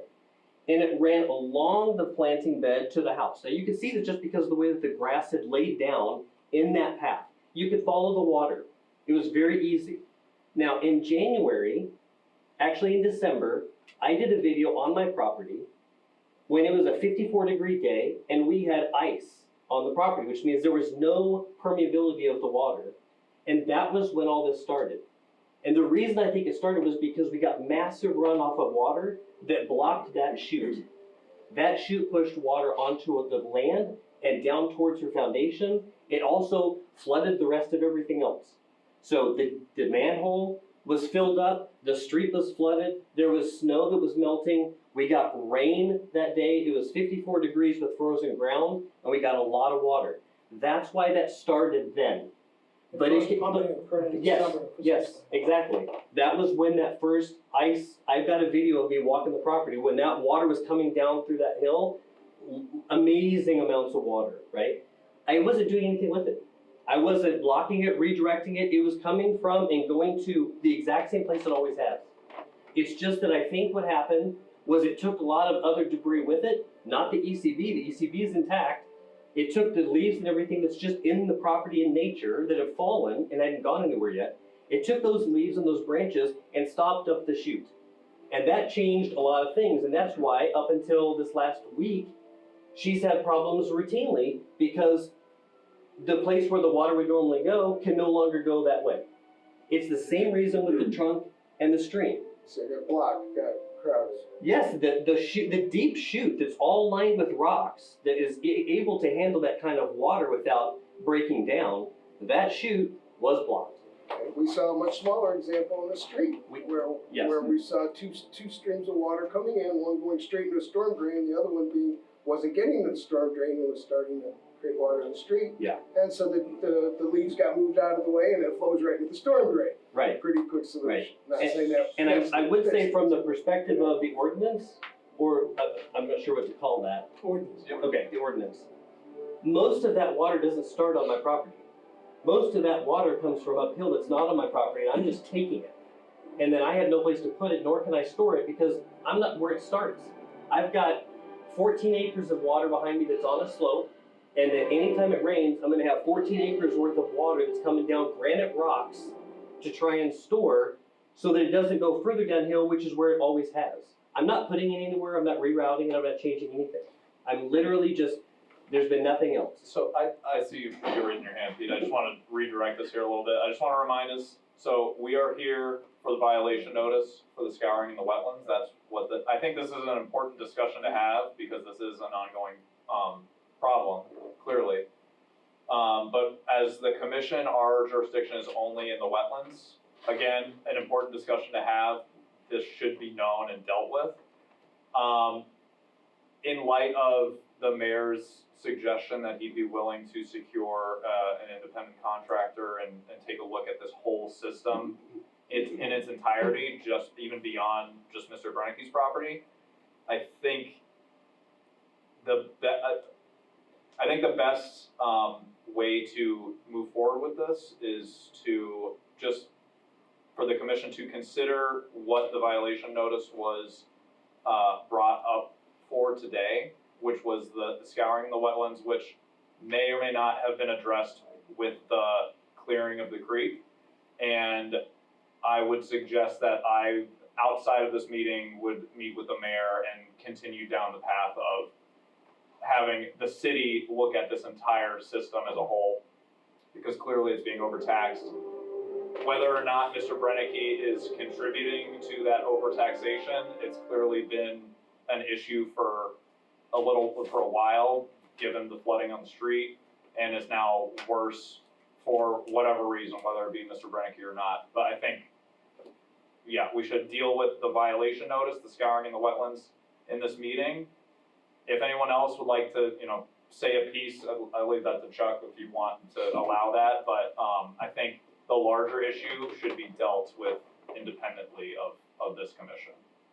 Nick, could I, I'm sorry, could I? Yeah, one more comment, then I want to move us along, so one more. Okay, I think in consideration of Mr. Lanza's assertion that the stormwater management bylaw has been somehow, I won't say violated, overlooked, is improper, I suggest that we ask you to and get Bill Hannigan to take a look at what's been done in lieu of that storm. Make sure that you're in compliance. I would suggest, I'm not a stormwater manager, suggest that you have Bill Hannigan team look at that, make sure that you are in compliance, and see if there's any suggestions that could be made that could help the situation.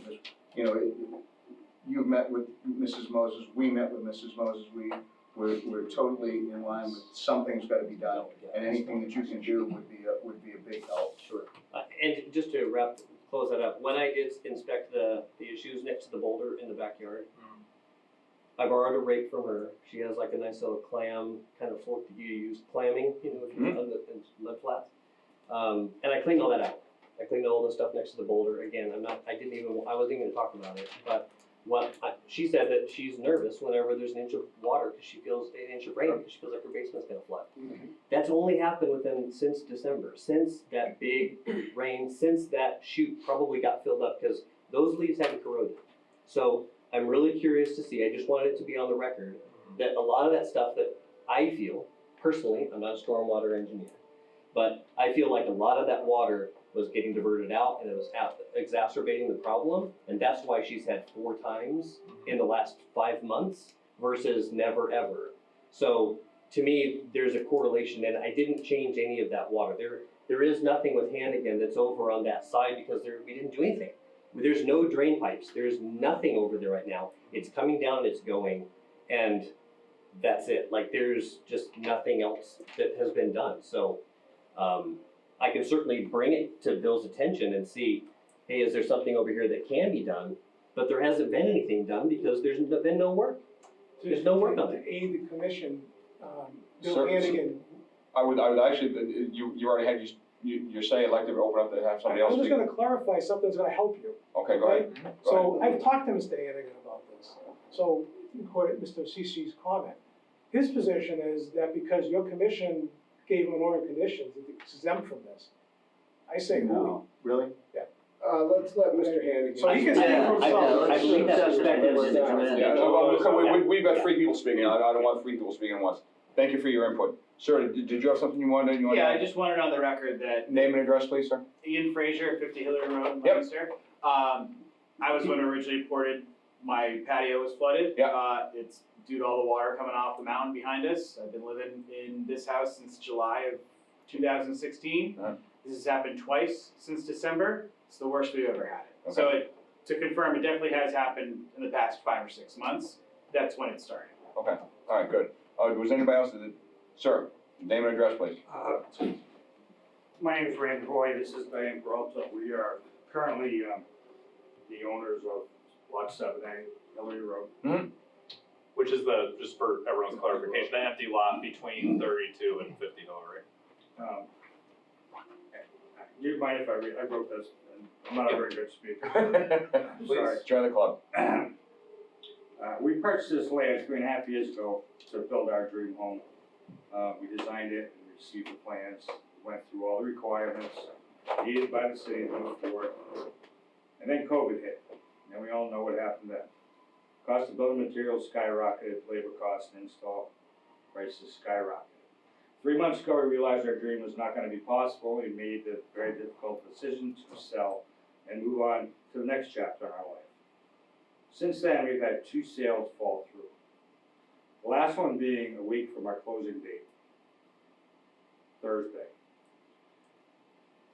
due to a potential water issue that's coming down from the mountain that we didn't previously have, and we knew nothing about until last week. We did nothing wrong. I repeat, we did nothing wrong. Unfortunately, our neighbors are also now dealing with flooding basements and other water issues. While our intent tonight is not to point fingers and place blame, it is to ask that this issue is addressed and a plan is put into place, hopefully in a timely manner, to fix whatever's going on so that not only us, but everyone else affected by this in our neighborhood can resume their lives. We also respectfully ask that at the next meeting, our orders of condition be extended for another 3 years from the expiration date. Thank you. Thank you, sir. Anybody else? Sir. Thank you, Mr. Chairman. Good evening, members of the commission. Mr. Gullik, I wasn't disagreeing with your assessment. That's okay. No, but sir, before we, did you state your name and address? I'm terribly sorry. Peter Angelini, 783 West Street. Thank you. Ward 5 City Councilor.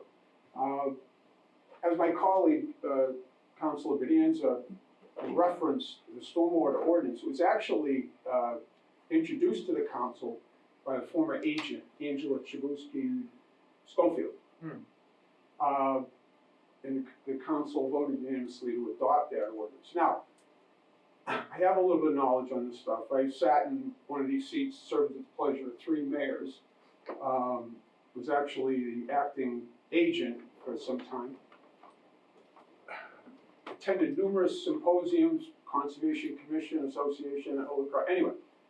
We all know that stormwater, management of stormwater is about retention time.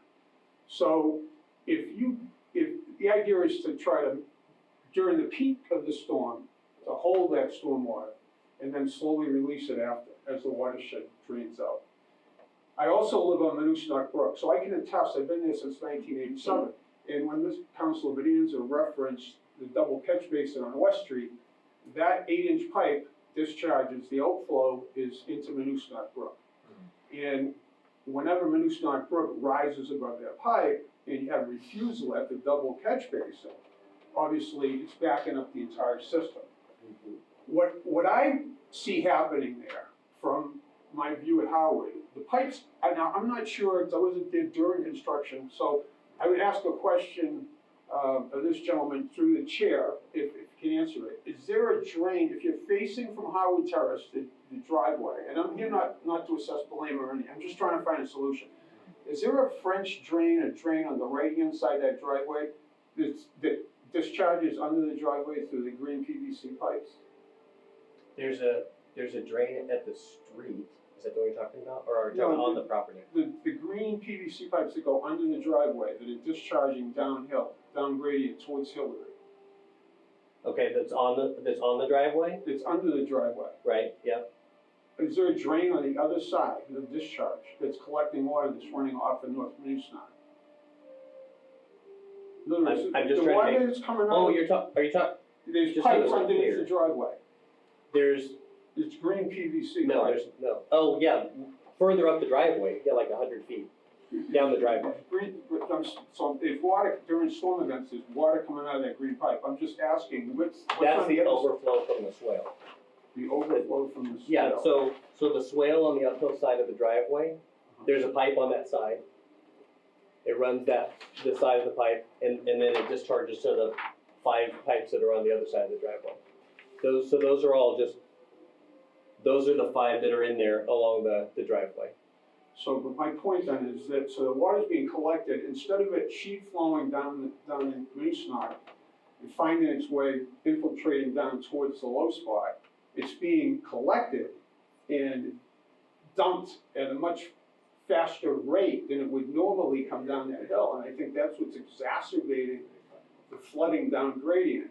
And again, any fix, if we get to the point where the commission's weighing in on the fix, I would just respectfully ask that we take into consideration that Minusnot Brook has been inundated over the years, and I've been to so many meetings where engineers have told me about their stormwater models, how there wouldn't be any impact, and I've been there since 1987. When I first was there, you get a 50-year storm event, the bank would overflow.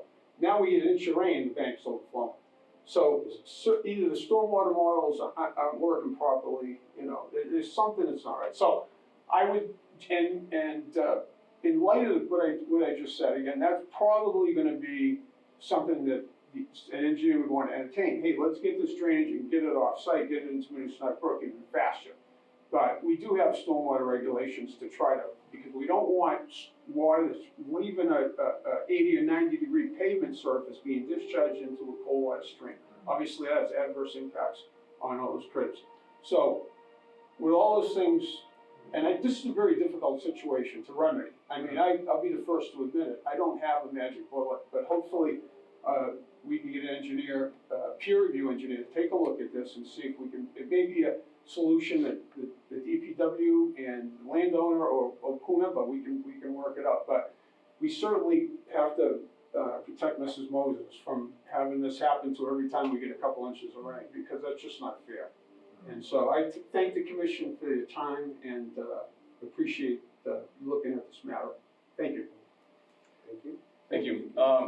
Yeah, so this is obviously a stormwater management issue. This is not a wetland issue, it's stormwater management, so I'm not sure how much we as a commission can remedy this, other than cooperate with any investigation, whether it's DPW or whomever, the mayor, you folks in the city council. Nick, is there something you might recommend at this point? So as far as in regards to the entire situation, again, I think it's best to handle this as a city and have the mayor have the city secure an independent contractor to take a look at this entire stormwater system in this area, including Mr. Brennicke's property, but the municipal stormwater, everything. And just to clarify with the stormwater ordinance, the commission has powers over that, but those powers are delegated to the DPW to review stormwater management in applications that come up. So this should have been something handled by DPW. Again, we went through our entire NOI process, and I wasn't here, but this commission went through the NOI process and considered everything.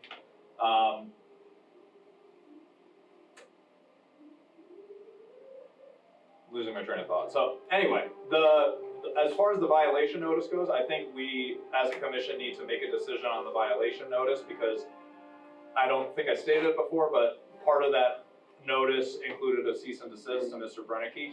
So we need to resolve that before the end of the meeting. Okay. And I think as far as the entire situation goes, it's beyond this commission. It's a larger issue, Right. clearly, and I will take that and first thing tomorrow, speak with the mayor about it and get the ball rolling on hiring someone to take a look at this entire system. So that's, yeah. As part of that, or something else that we might want, is what Commissioner Siki had mentioned, and that is to have somebody, whether it's the engineer or not, determine, I'm concerned about your comments, sir, absolutely. The idea that we approve this when it's in violation of that, when we're expecting the engineer and DPW to have our back on it, that is disconcerting to me, and I'd like to know if that happened, if it is illegal, not saying it's not, by any means, and how that happened for us, so we'll know for the next time. So I think we need to get that looked at. Yep. Is it illegal, or When was did that it not meet it, and why didn't it meet it? I mean, it wouldn't be your fault. It'd be When did that the ordinance pass? 2021. I can give you an exact date. I think it doesn't matter when it passed, I think that it's called doing the right thing. It does if it's designed before. Right, though. right, That's what he's asking. yeah. Yeah, Yeah, it It was wasn't- before your design, yes. Okay. Yeah. So it was. Yeah. Okay. Yeah, we said it's 2021, so his design was, I assume your design was after 2021. Well, yeah, right, Whatever it was. yeah. Okay. Thank you. So to get to Nick's point about dealing with the violation, the thing is in front of us right now. Is a cease and desist, now the dry season is coming upon us, is that the best course of action? I'm not saying it's not, but is that the best course of action? Is he under a cease and desist right now? He is until the outcome of this meeting determines whether that continues or not. Okay. At this point, I would recommend, I think it's likely that the placement of the log in the creek contributed to the scouring and the reason for this violation notice in the first place. That has since been removed. We're entering a drier spell right now. If it rains again, I'm gonna be up there and checking stuff out. Yeah, me too. Me too. And if there's further scouring through that same area, then another violation notice will get issued. But I think at this point, I think the fairest thing to do is to suspend the cease and desist and allow Mr. Brennicky to continue the work up there, because it's an open construction site. It's not stabilized, not that that's the issue here, but nothing is going to, there's not gonna be any major changes. I think it would be more helpful to get the work further along. And in the meantime, hiring someone through the city to take a look at the entire system. The system, Yeah, but as far as the violation notice goes, it's up to the commission whether you would like to order Mr. Brennicky to secure an engineer and address some mitigation problems, or if it's the opinion of the commission that the log was likely the cause of the diversion and the scouring, then we suspend the cease and desist and allow Mr. Brennicky to continue. Can we have both? Yeah, Can we have that's that? what I Thanks, agree. Mike, can we have move Oh, yeah, well, it's- move the obstacles? Yeah. We'll see if that's the answer, we'll have to wait for more rain. I wouldn't wanna delay him until we get proof that it didn't work necessarily. If those are a possible good solution.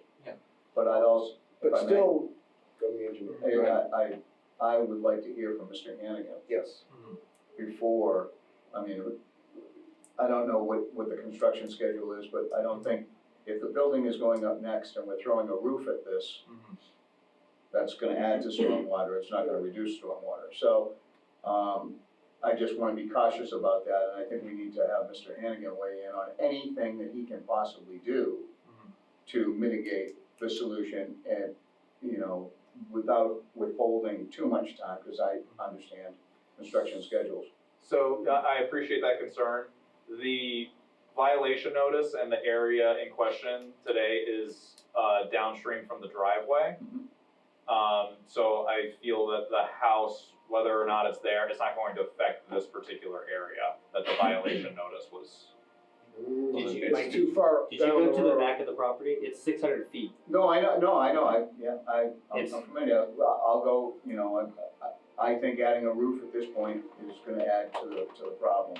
I don't think it's the right thing to do if we could wait a couple weeks, but that's just, You don't think what's the right thing to do? I don't think to release the cease and desist until we hear from Mr. Hannigan myself, but So in the interest of working with you, what is your, construction. when do you anticipate We're on a having construction loan timeline to get it done. So It's when, my house, I'm on a construction loan timeline, and I'm already So 4 what are months the past next, due. what are the next steps in construction then? The- Is it a we- foundation? Is it? We've gotta start putting in stone, and we've gotta start like getting the foundation prep ready. I mean, we're not gonna be doing any actually like on-site building until probably mid to late June at this point. And then, to start on the framing is gonna push into July, August timeframe. By the time we're dried in, it's probably gonna be September, and we're trying to get it done by December. And if you've ever built a house, trying to get the rest of the house done in 3 months, we got No, you do. we've got a heck of a challenge. And the violation now, albeit really uncomfortable, didn't block anything yet, with the exception that we need to be kind of laying some stone down. We need to be getting things ready, but the bigger thing is, I'm having things built off-site so that we can have them erected on-site. Minimal, impact on the property. It's more efficient, it's better quality, yada yada. People won't be driving all up and down the road for like 6 weeks to try and put together the framing. But they're working on production schedules that are 6 weeks out. So they need to know, when can I'm gonna build these concrete walls in a factory and I'm gonna truck them to your site. You're getting them whether you want them or not, because they don't have a place to keep them. So I'm having to right now tell them when they can deliver them, or they're telling me when they're going to deliver them. So the concern is that, right? It's that I have to be able to tell them, yes, we can do this by here. Go ahead, Rich. There's no, impermeable surface right now, so Correct. if the problem was caused by this, starting and, beginning development, it's a matter of direction of that water, not a matter of so much of absorption. They'll get saturated. There's very little It's all soil Right. over the rock. It doesn't take all that long for it to get soaked. So I think it's a directional issue of the current conditions, and I'm not quite as concerned about the putting up a roof railing at this point. I do want to hear what the engineer has to say and move forward, but I hate to stop you at the same time. What is our policy on calling in an engineer to present to us about an issue? I've been on the commission now for almost 3 years. We have yet to do that. I've never done it in my previous If commission. he's willing to ask him to come in, that That's- works, okay. if you are. I guess the question is for the commission, the only thing that I'm hearing about is the concern is now shifting all the way back to 600 feet deeper in the property that has nothing to do with the wetlands or any of the water that's in any way. Yeah. So I'd like to remind the commission that Mr. Brennicky is working off of an accepted order of conditions. Yeah. Right. The violation notice is in reference specifically to the scouring in the wetlands. If that is being addressed, then we can't, I think we'd be overstepping our bounds by ordering him to cease work or, to not do work that's can't be found to be directly impacting the violation. Does that make sense? No. That makes sense. Now repeat that again. So we'd be overstepping our bounds to say, you need to address. Stop. Yeah, like if he's addressing the violation, like we can't say like, don't I see what you build this house, like you can't do this house or do anything else Good. Existing order. in anticipation of further problems. All right. Even if he's adding impermeable surface, All right, so- whatever, that was already permitted. That's not part of this violation. I appreciate your concern, but yeah. It sounds, so basically, this violation potentially has little, if anything, to do with Correct. Mrs. Moses' basement being flooded and your Yeah. pad being. Yes, yeah. So, it seems to me that we might be going towards lifting the cease and desist, but also pursuing this area-wide study that you've spoken to the mayor about. I think that's the critical thing here. Mhm. So do we need a motion here to do this? I think we need to vote and make a decision as a commission how to proceed. I would recommend that we lift the cease and desist on the condition that Mr. Brennicky pursue hiring an engineer to assess what can be done to slow the flow of water and help infiltration at the base of those pipes, because that's what has led to this violation, and I think that would be pertinent to take a look at the entirety of the property beyond that one pipe. And I would like confirmation from the engineer as to that this met that ordinance. as Correct. Commissioner Siki as part of this. And that's a bit separate from the citywide, taking a look at this whole area. There were water problems there before this. That's right. This may be actually a blessing in disguise, if I may, and that maybe Well, I'll whatever let you know. whatever change might help eventually get enough attention and do an even better job on that street. At least I can stay hopeful for now. Right, Mr. Bernke, does that sound reasonable to you? It does, I'm just trying to make sure that I'm understanding the delineation between the wetlands issues potentially and the outside of the wetlands related issues. Yep. As far as this commission's, what they're trying to, what you're trying to Okay. observe and monitor. All right, so before I ask for a motion, Jim, you had your hand up a couple times, are you all set?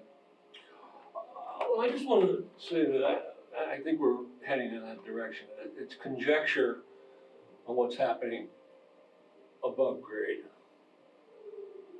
And as far as affecting below the stream. That's just conjecture. There's no hydrology studies done, we don't know. That's why we need the Right. engineer. Right. And that I think the city is a major contributor to whatever water problems they're having down below. Yeah. Because I witnessed the catch basins overflowing on a relatively dry day. I saw one drain that was up in somebody's driveway, part of the system, but there's no water getting to that probably ever. Then water came down onto the side of your house, I believe. 2 drains on each Right, side. and you've got a nice little stream that comes down the side of your driveway. That gets down to the end of the street, and there's drains on either side, but what we saw was the water just Blows going by. right across the street. It wasn't going into either of the drains. Right.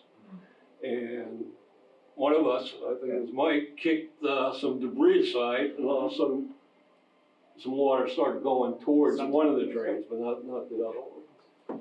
All right, is there anything left before I ask for a I motion? probably did, but I think, I don't wanna beat the dead horse other than that, and sorry for the term, but I would like to make sure that, for your benefit, that the condition of the stormwater management system from Mr. Hannigan, I'm not an engineer, we're not stormwater engineers, and we did approve it. I'll be the first one to say, I threw my hand up because that property was always wet, always the same amount of water is gonna come off that hill.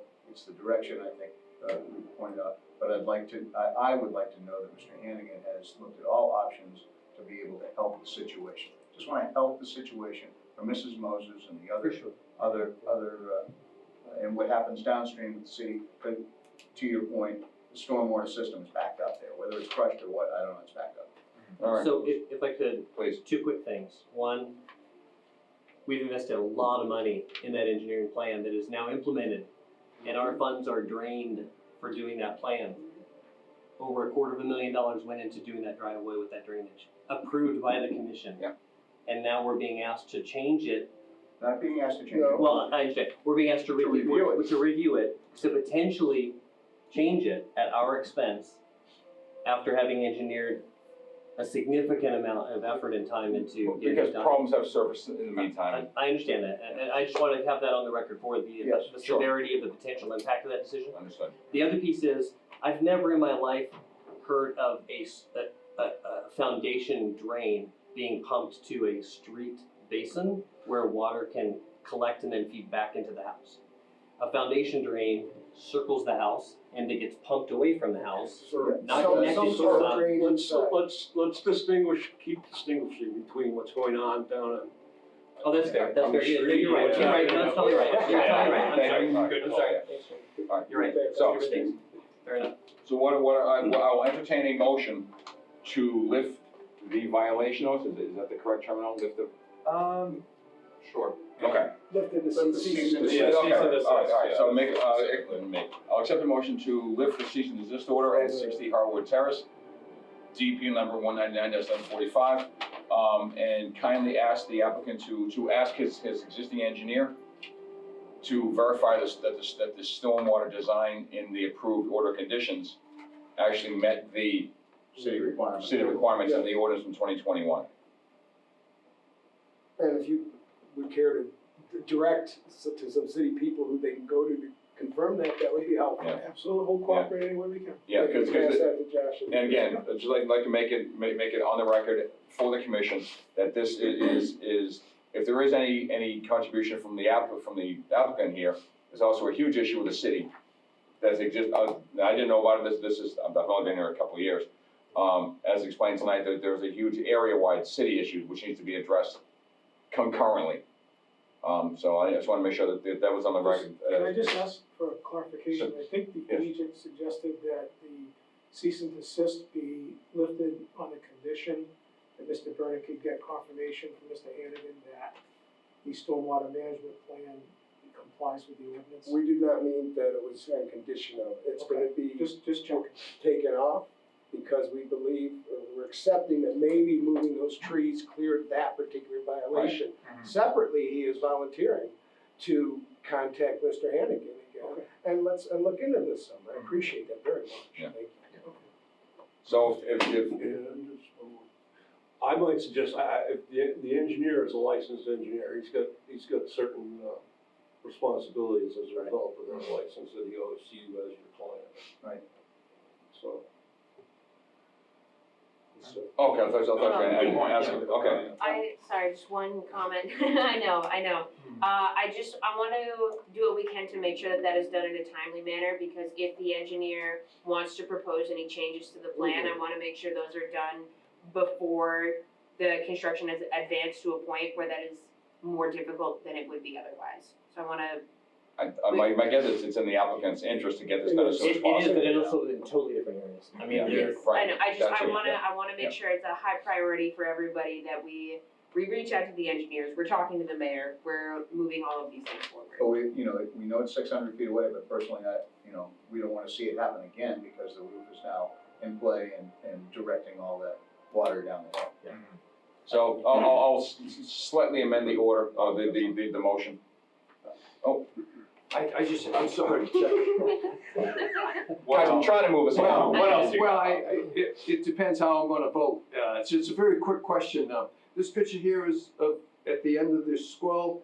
Did you repair the silt barrier and enforce the hay bales? Yes. Okay. yeah, I said those. Yes, that's what I mentioned earlier. I don't know if that was clear. I went out there and much more aggressively staked things. I mean, it's been almost a year now, so some of those stakes were obviously pretty thinned out and soft, and they had bent over and cracked, and so I just bought a bunch more. And Well, the water blew through here. Yeah. The water blew through here. Okay. That's what it's. Anybody else? Anybody else? I think not. All right, so I will slightly amend the motion that I'm asking for to lift the cease and desist order and to, in a timely manner, pursue speaking to Mr. Hannigan and or one of his engineers to study the stormwater infiltration issues there and confirm that the design met the city's stormwater ordinance. All right, so with that, I'll entertain that motion. I'll make that motion. Thank you. Is there a second? I'll second. Thank you, Mike. Okay, I'll take the rest of the commission's vote by roll call. Stephanie Quinlan, Aye.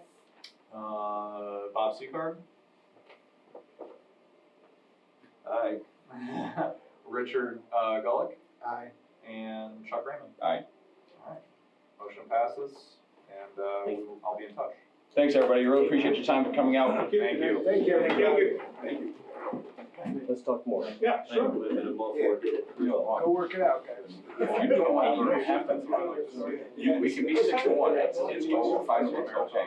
If you want to say no, you could have, we don't have to vote and launch. Yeah, you can do, yeah. Yeah. So, I'm not saying you're coerced, but just keep for future reference. If you don't feel comfortable, then you vote no. Well, this was the last, I mean, we're voting really on the conservation Yeah, That's right, issue. that's right. And if he repaired, the siltation fence, Yeah. I would have liked to add it that you really need to enforce all of that, because I wanna go up there the next storm too, and I wanna see what really's happening there. To reinforce the ECB, you're saying? Yeah, no, he did, So on the pictures he sent me, he staked it out more, he stapled stakes together. Should we start discussion? Can we have a Yes. discussion right now, for just a second? I'd rather, I wanna move this along, I wanna move this along. Robert, do we need to close the door for you? You don't have any place to go, right? Can't close the door. Can't close the door, that's right, Close can't the close the door, door, that's yeah. right, thank you. I closed All right. the other door. So, so we're done with that discussion. Just in the interest of the other people I was attending just here, gonna say that, yeah. we could move, if we could move the 1771 Lock Drive restoration Oh, is that to the what this next gentleman here item. for? Yeah. Okay. Perfect. All right, good, so then, we'll, continuing under enforcement, the next up will be the 1771 Lock Drive Restoration Update. Are you? He took the pictures out. Yeah, so he's not presenting on it. Yeah. Oh, I thought He's he was. concerned with it. The upgrade was fine, whatever was done Okay.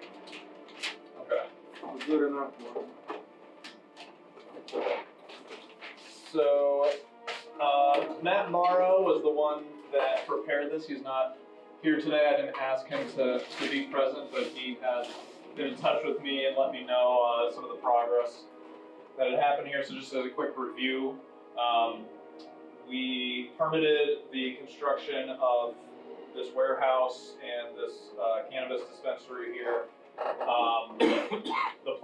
The original plans accepted didn't show any clearing or pavement or any kind of vehicle activity in this area.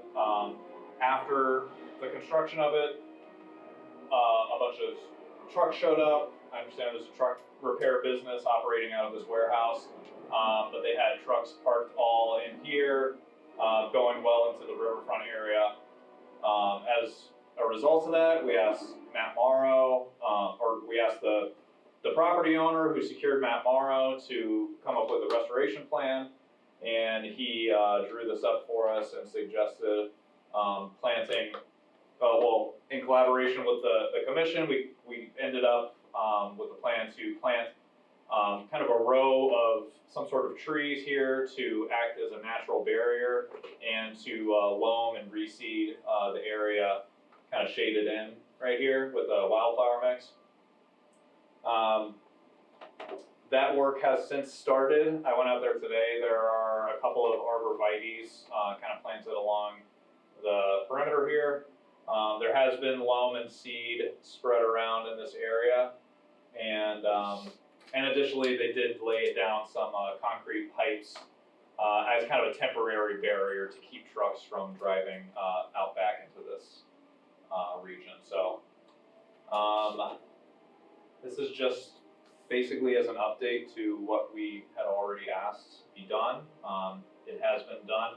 So I'm gonna keep an eye on this and monitor it. Like I said, it's been loamed, and I've been told that there's been seed spread out there, but I know it's going to be a dry week or two. So we'll see how much the seed takes. I'm sure I'll be in touch with Matt, and he'll direct the reseeding of that as appropriate to make sure that that gets established out there. So.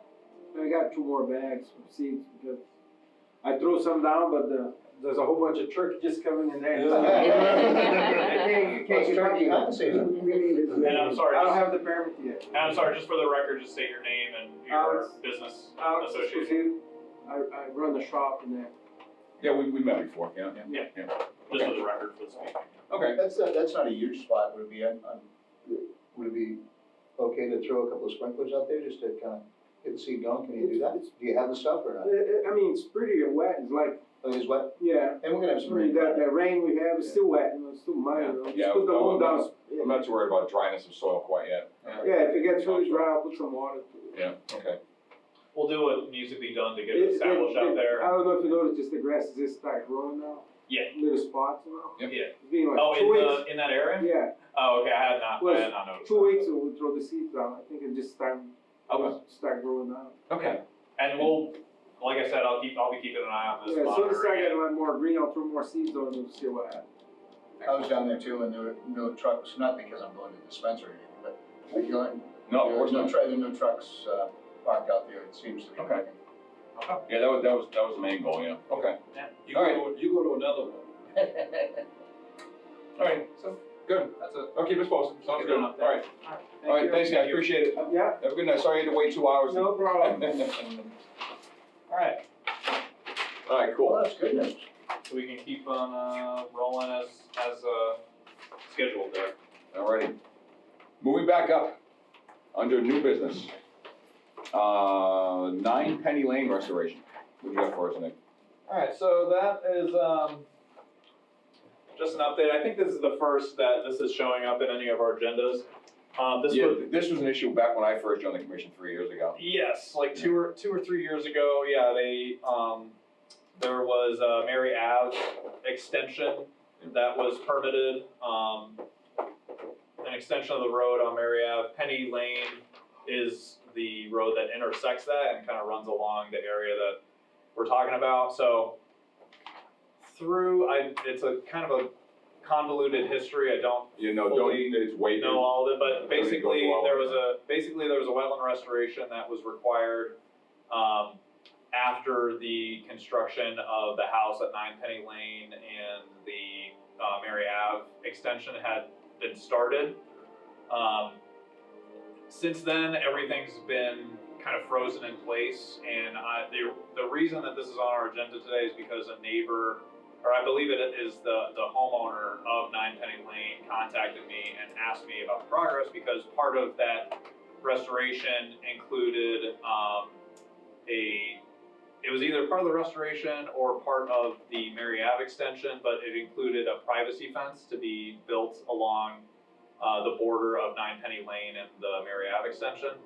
So the current owner of 9 Penny Lane contacted me asking, why the work has been held up, mainly because they wanted that privacy fence installed as soon as possible. So the applicant that was originally issued the permit was Harbor Classic Homes. I've been trying to call them with the phone number that's provided online. I haven't been able to get through to anybody. Finally today, I just went down to the address that's listed. Long story short, their address moves. That was kind of an adventure. But I eventually found the person working for Harbor Classic Homes, whose name is also associated with this work. His name's Ron Koivu. And he gave me a little rundown on the history of all this. Apparently, the land that the restoration is supposed to be taking place on, it's owned by Jim Xeris. And before Mr. Xeris bought the property, it was owned by a Mr. Avini, who apparently had a contract with a cell company to construct a cell tower in that same area that the restoration is supposed to take place. Mr. Xeris didn't know anything about this until after he had bought the property, after this had all started to form and be constructed. Something with the cell company's contract came up, and basically that is why all of this has been put to a stop. So the Mary Ave extension can't continue until the wetland restoration work is done, and the wetland restoration work can't be done until the legal issues of the contract for the cell tower and the ownership of that land is all straightened out, which it is in the process of being worked out legally. That's a kind of a general overview of it, but that's as best as I understand it. So I'm going to be following up with this and talking with Mr. Koivu and Mr. Xeris about the progress of this, and hopefully because the wetland restoration needs to be done. That hasn't been started yet. As I said, that can't be done until all the legalities of this are straightened out. So I'll be following that and giving updates as they come in. Can those people get their privacy fence in the interim? No, because it's part of the other work, and that can't be. The other work is at a standstill until the restoration is done. Yeah. Jim? Well, temporary fence. Go ahead. Yeah, that's Anybody else? I just had a question. The cell tower, now that's considered a public utility, so that really is exempt. They can't put that in there, or is that? They can't just plop it down onto a wetland. And the wetland restoration was designed and permitted in the absence of the knowledge of this contract that had taken place. Yeah, I was here when that was approved, and I don't recall any mention of a cell tower. No, but I guess I'm going to the bigger issue is, you know, do we have authority to say no, a public utility can't bring what could affect public safety? We can't say.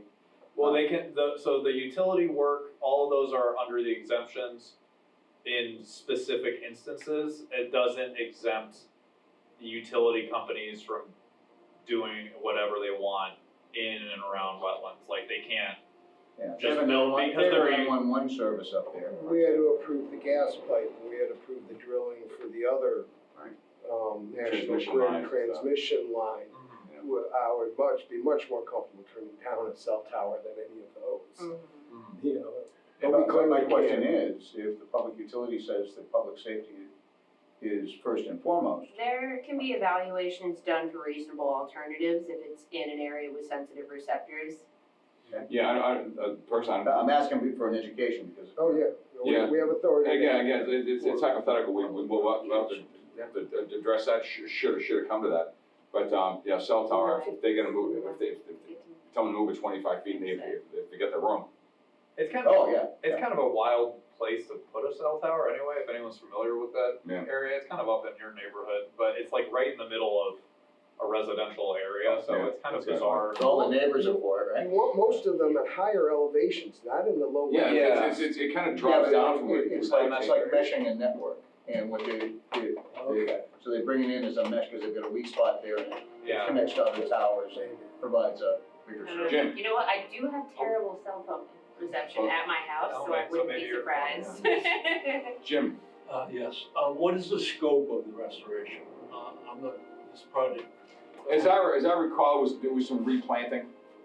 They'd taken out some wetland species. Yeah, I think it was, So it's wetland replication? Yeah, I'd rather not go into detail, we don't have to do that tonight, I'd rather not. yeah, it's like typical wetland restoration, excavating other places Yeah. to replace what was Yeah. lost in Yeah. the construction of I the think house. that's beyond the scope of trying to get this hearing done tonight. Okay, Yeah. so that's. No, I just wanted to know, just, I mean, just Yeah, I'll just, not the whole scope, just. follow up with Nick after the fact. Okay. All right, moving on. Under old business, cleanup day last Sunday.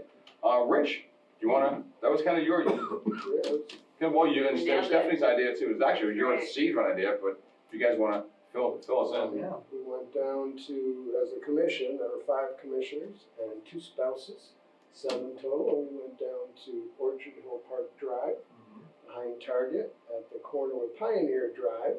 We went from there, maybe 2/10 of a mile, quarter mile, up to the next building, and cleared the litter from both sides of the street. One side had a sidewalk, and we went down into the ravine beyond there and came up with 8 trash bags full, many little nip bottles, but 8 trash can bags, and we had 2 55-gallon drums, approximately 3 gallons of hazardous waste, various miscellaneous items, and 1 syringe, which is still at my house to be disposed. DPW was called today, they'll pick up the items and get them out of there pretty soon. And we all had a good time, and it took about an hour and 45 minutes and accomplished everything we wanted. Yeah. And I thank Bob for bringing extra safety stuff and The PID meter and everything. Full Yeah, hazmat volunteers. yeah, And we're all gonna buy stock in Fireball whiskey now. and his leaf Yeah. blower. So my wife was thinking, boy, I need a leaf blower here, and she hates it, you know. So that was good you did that, and I appreciated Mike bringing the safety cones and Yeah. using his big truck to block for our safety Yeah. and everybody's I just help, brought my and husband. your husband. He's good. You set him up with a task, he's good. So it was a good thing, maybe we'll do it again. Keep 'em busy, huh? Maybe it becomes an annual tradition Yeah, for us, but that was it's a great. good team building exercise, Yeah. thanks. I'd We'll love go, to. we'll go to get t-shirts earlier next time, I so will ask everyone for them can have earlier one. next time. Just a question, do we wanna make it an Earth Day thing next year? I think that's Yeah, great. fine with that. Definitely, I think it would be great to, sorry, I think Honor it- thing. honor On thing, yes, Earth Day, absolutely. yeah, that's Saturday, yeah, Part just, of the cleanup. because I've done the Charles River Watershed Association Earth Day cleanups a couple of times, they're kind of fun. Okay. Yeah, I would like to, Just a thought. I'd like to definitely, contribute to next year's spring cleanup on Earth Day if possible, and then even if we could do, 2 or 3 throughout like the month of April and May next year, we can plan ahead and, pick out some Pick a areas. spot, yeah. Yeah, Yeah, whatever hopefully you guys it's are there. willing to do, I mean, but I'm jealous Yeah, no, that I that wasn't able was to get out I there. think that was It's part of very the fun, that was a satisfying. pretty easy It's- lift. It's not that much time, Yeah. and it's very rewarding. You can make a big difference in a short Mhm. period of time. It did. It's satisfying. It was It was a warm. beautiful day It too. was a little tiring for Oh. some of us, I heard. Well, some of us should have brought little grabby thingies. You wouldn't have to bend over so much. Yeah, Yeah. that grabby thing was cool. Good, well, thank you both for that, that was fantastic, I'm glad you invited me, I'm glad I was able to show up. All right, moving on, nothing under certificate of compliance, nothing under extension permits. Nicholas, communications, 43 Stagecoach Road update. Right, so 43 Stagecoach Road, I won't go too deep into it. Basically, there's work going on in the buffer zone that is yet unpermitted. I asked the property owner to have erosion controls put in place around the perimeter of work. They did that a few weeks ago, but it was not properly installed. I came back and asked them to have it dug in and properly installed around the perimeter. And I was also put in touch with someone from McCarty Engineering who has been talking with the property owner and is in the process of getting an NOI prepared for the work that has already been done and the work that still has to get done out there to finish grading and building those houses on that lot. One small thing, they did dig in the erosion controls, but there are some areas of disturbance that the erosion controls don't fully encompass. So I am gonna go back and let McCarty know that that is the case and have them make sure that they contain all of that. But other than that, they're complying with our requests, and we should be getting an NOI from them by like early June, they estimated, because they still need to get the surveyors out. I think they said the surveyors should be out this week, measuring the property, and then through the different processes that have to take place, the NOI should be done by early June, they estimated, so. All right, good. Yeah. Any questions? No. All right, thank you. Good And explanation. Thank you. the one remaining issue under enforcement is the stabilization plan for unpermitted activity on View Street, map 23, parcel 14-1. Yeah, so Mr. DeMassa called me the other day and told me that he let me know that he's not gonna be able to be here. He's got business out of state today, so he's not even in town right now. But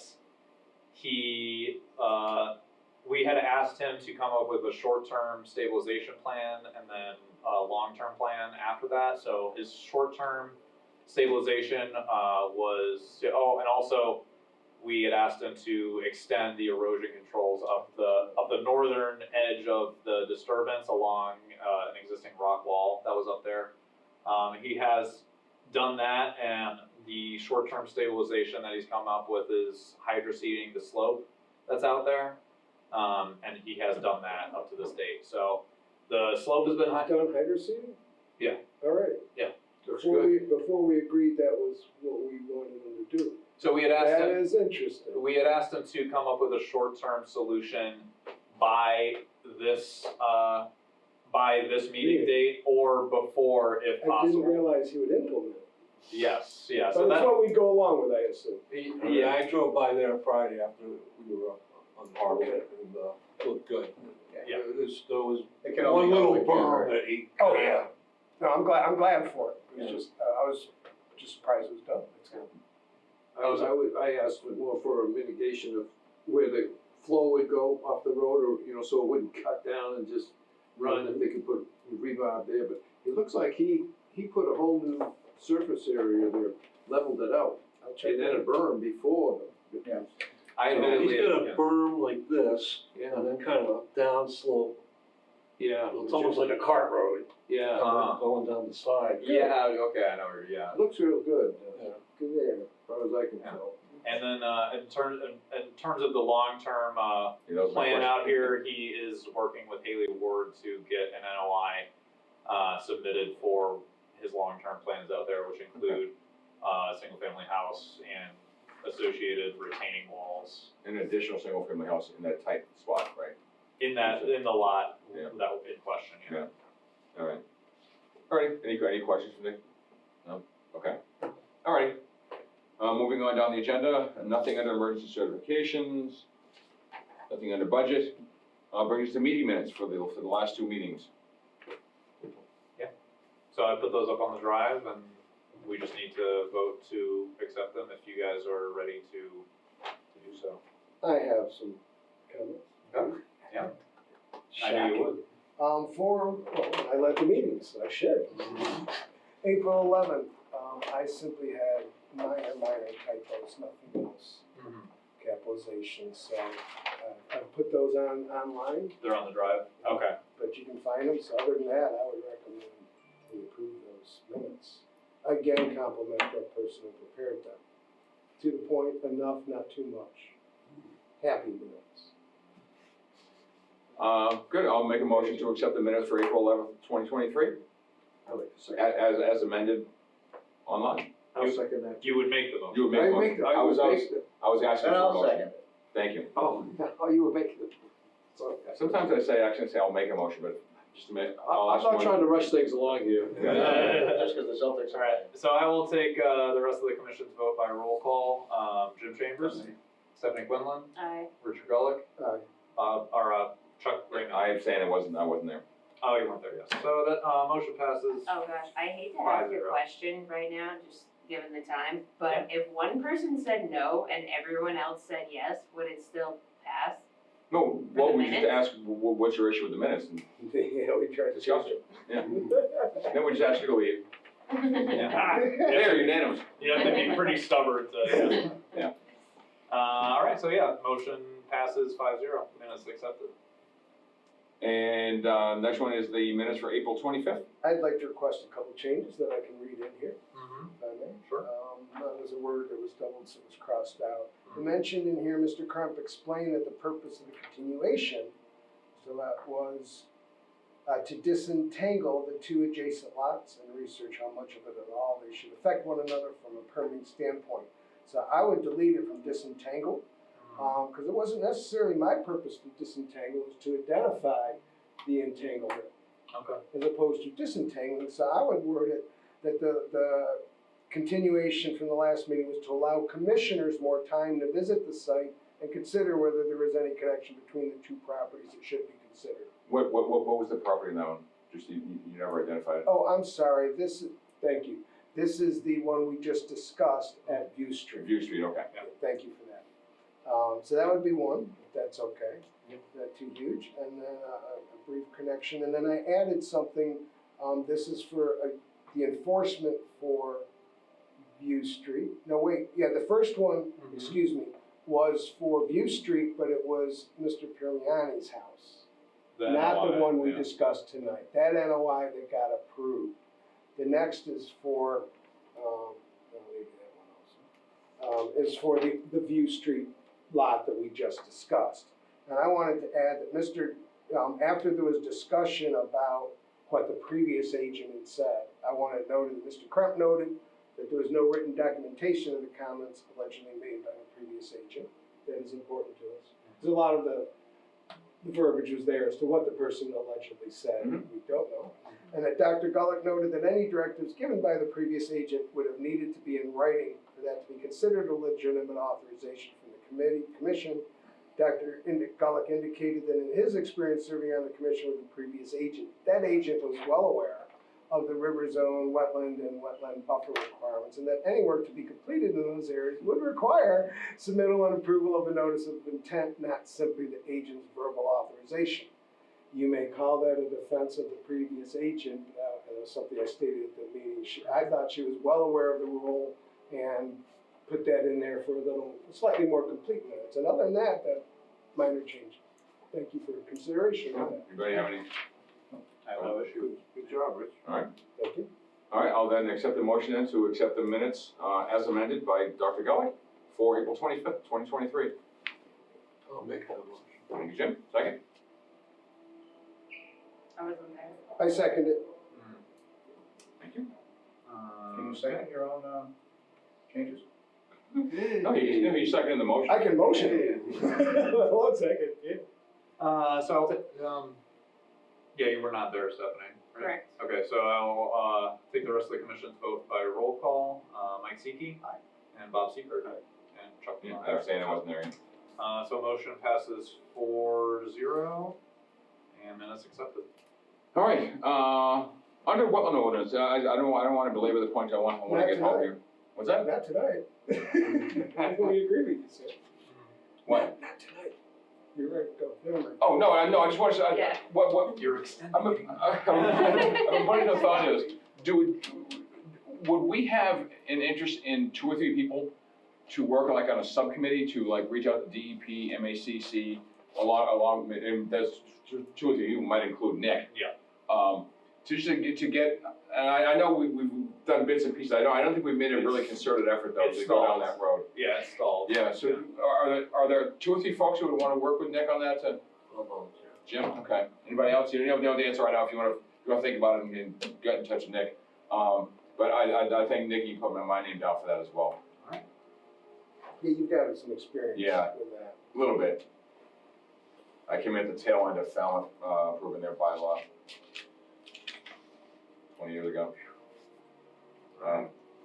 So if anybody else would like work on a subcommittee outside the scope of the evening meetings to at least find out best practices, what would we want to cover?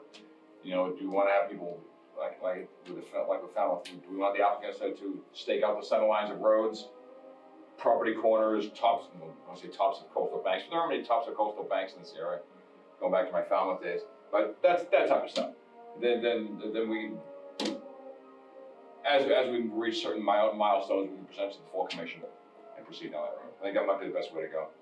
Well, I think as evidenced by tonight's meeting, we do need a little bit of coordination between DPW and. Yep.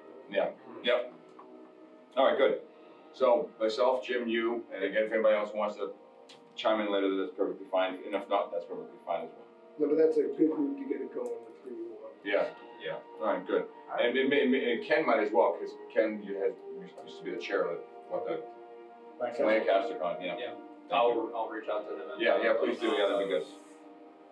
Alrighty. So nothing other commissioner news, I assume. What's commissioner news supposed to be about? Just anything that's come up since Friday that didn't get a chance to get right on the agenda. Okay. That's like pressing that we should discuss. So it's like an open discussion type of thing. Yeah. Okay. All right. Alrighty. But we'll Can I just suggest something we should talk about? What's the street below Harwood Terrace? What's that? Hillary.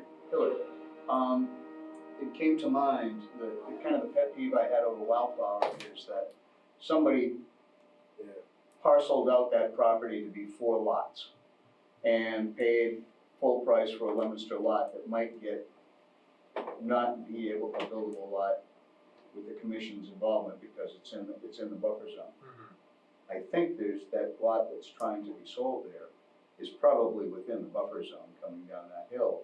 And someone should probably inform them that they need to come to us before they sell it at $250,000 or whatever it's going for, and which is kind of unfair. It is not a buildable lot.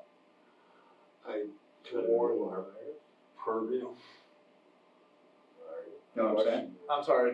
No. Say that. So that lot that is sitting by Mrs. Moses The that's for empty sale. the one the guy was talking about. Yeah, he's taking offers on it. Yeah. And it'd be interesting, somebody should inform him that he should do a wetland delineation and know where he is and see if he's got enough land for a buildable lot. Is that our jurisdiction to tell them to do that though? So they are operating. I think I don't know if it's our jurisdiction. I think it as a suggestion.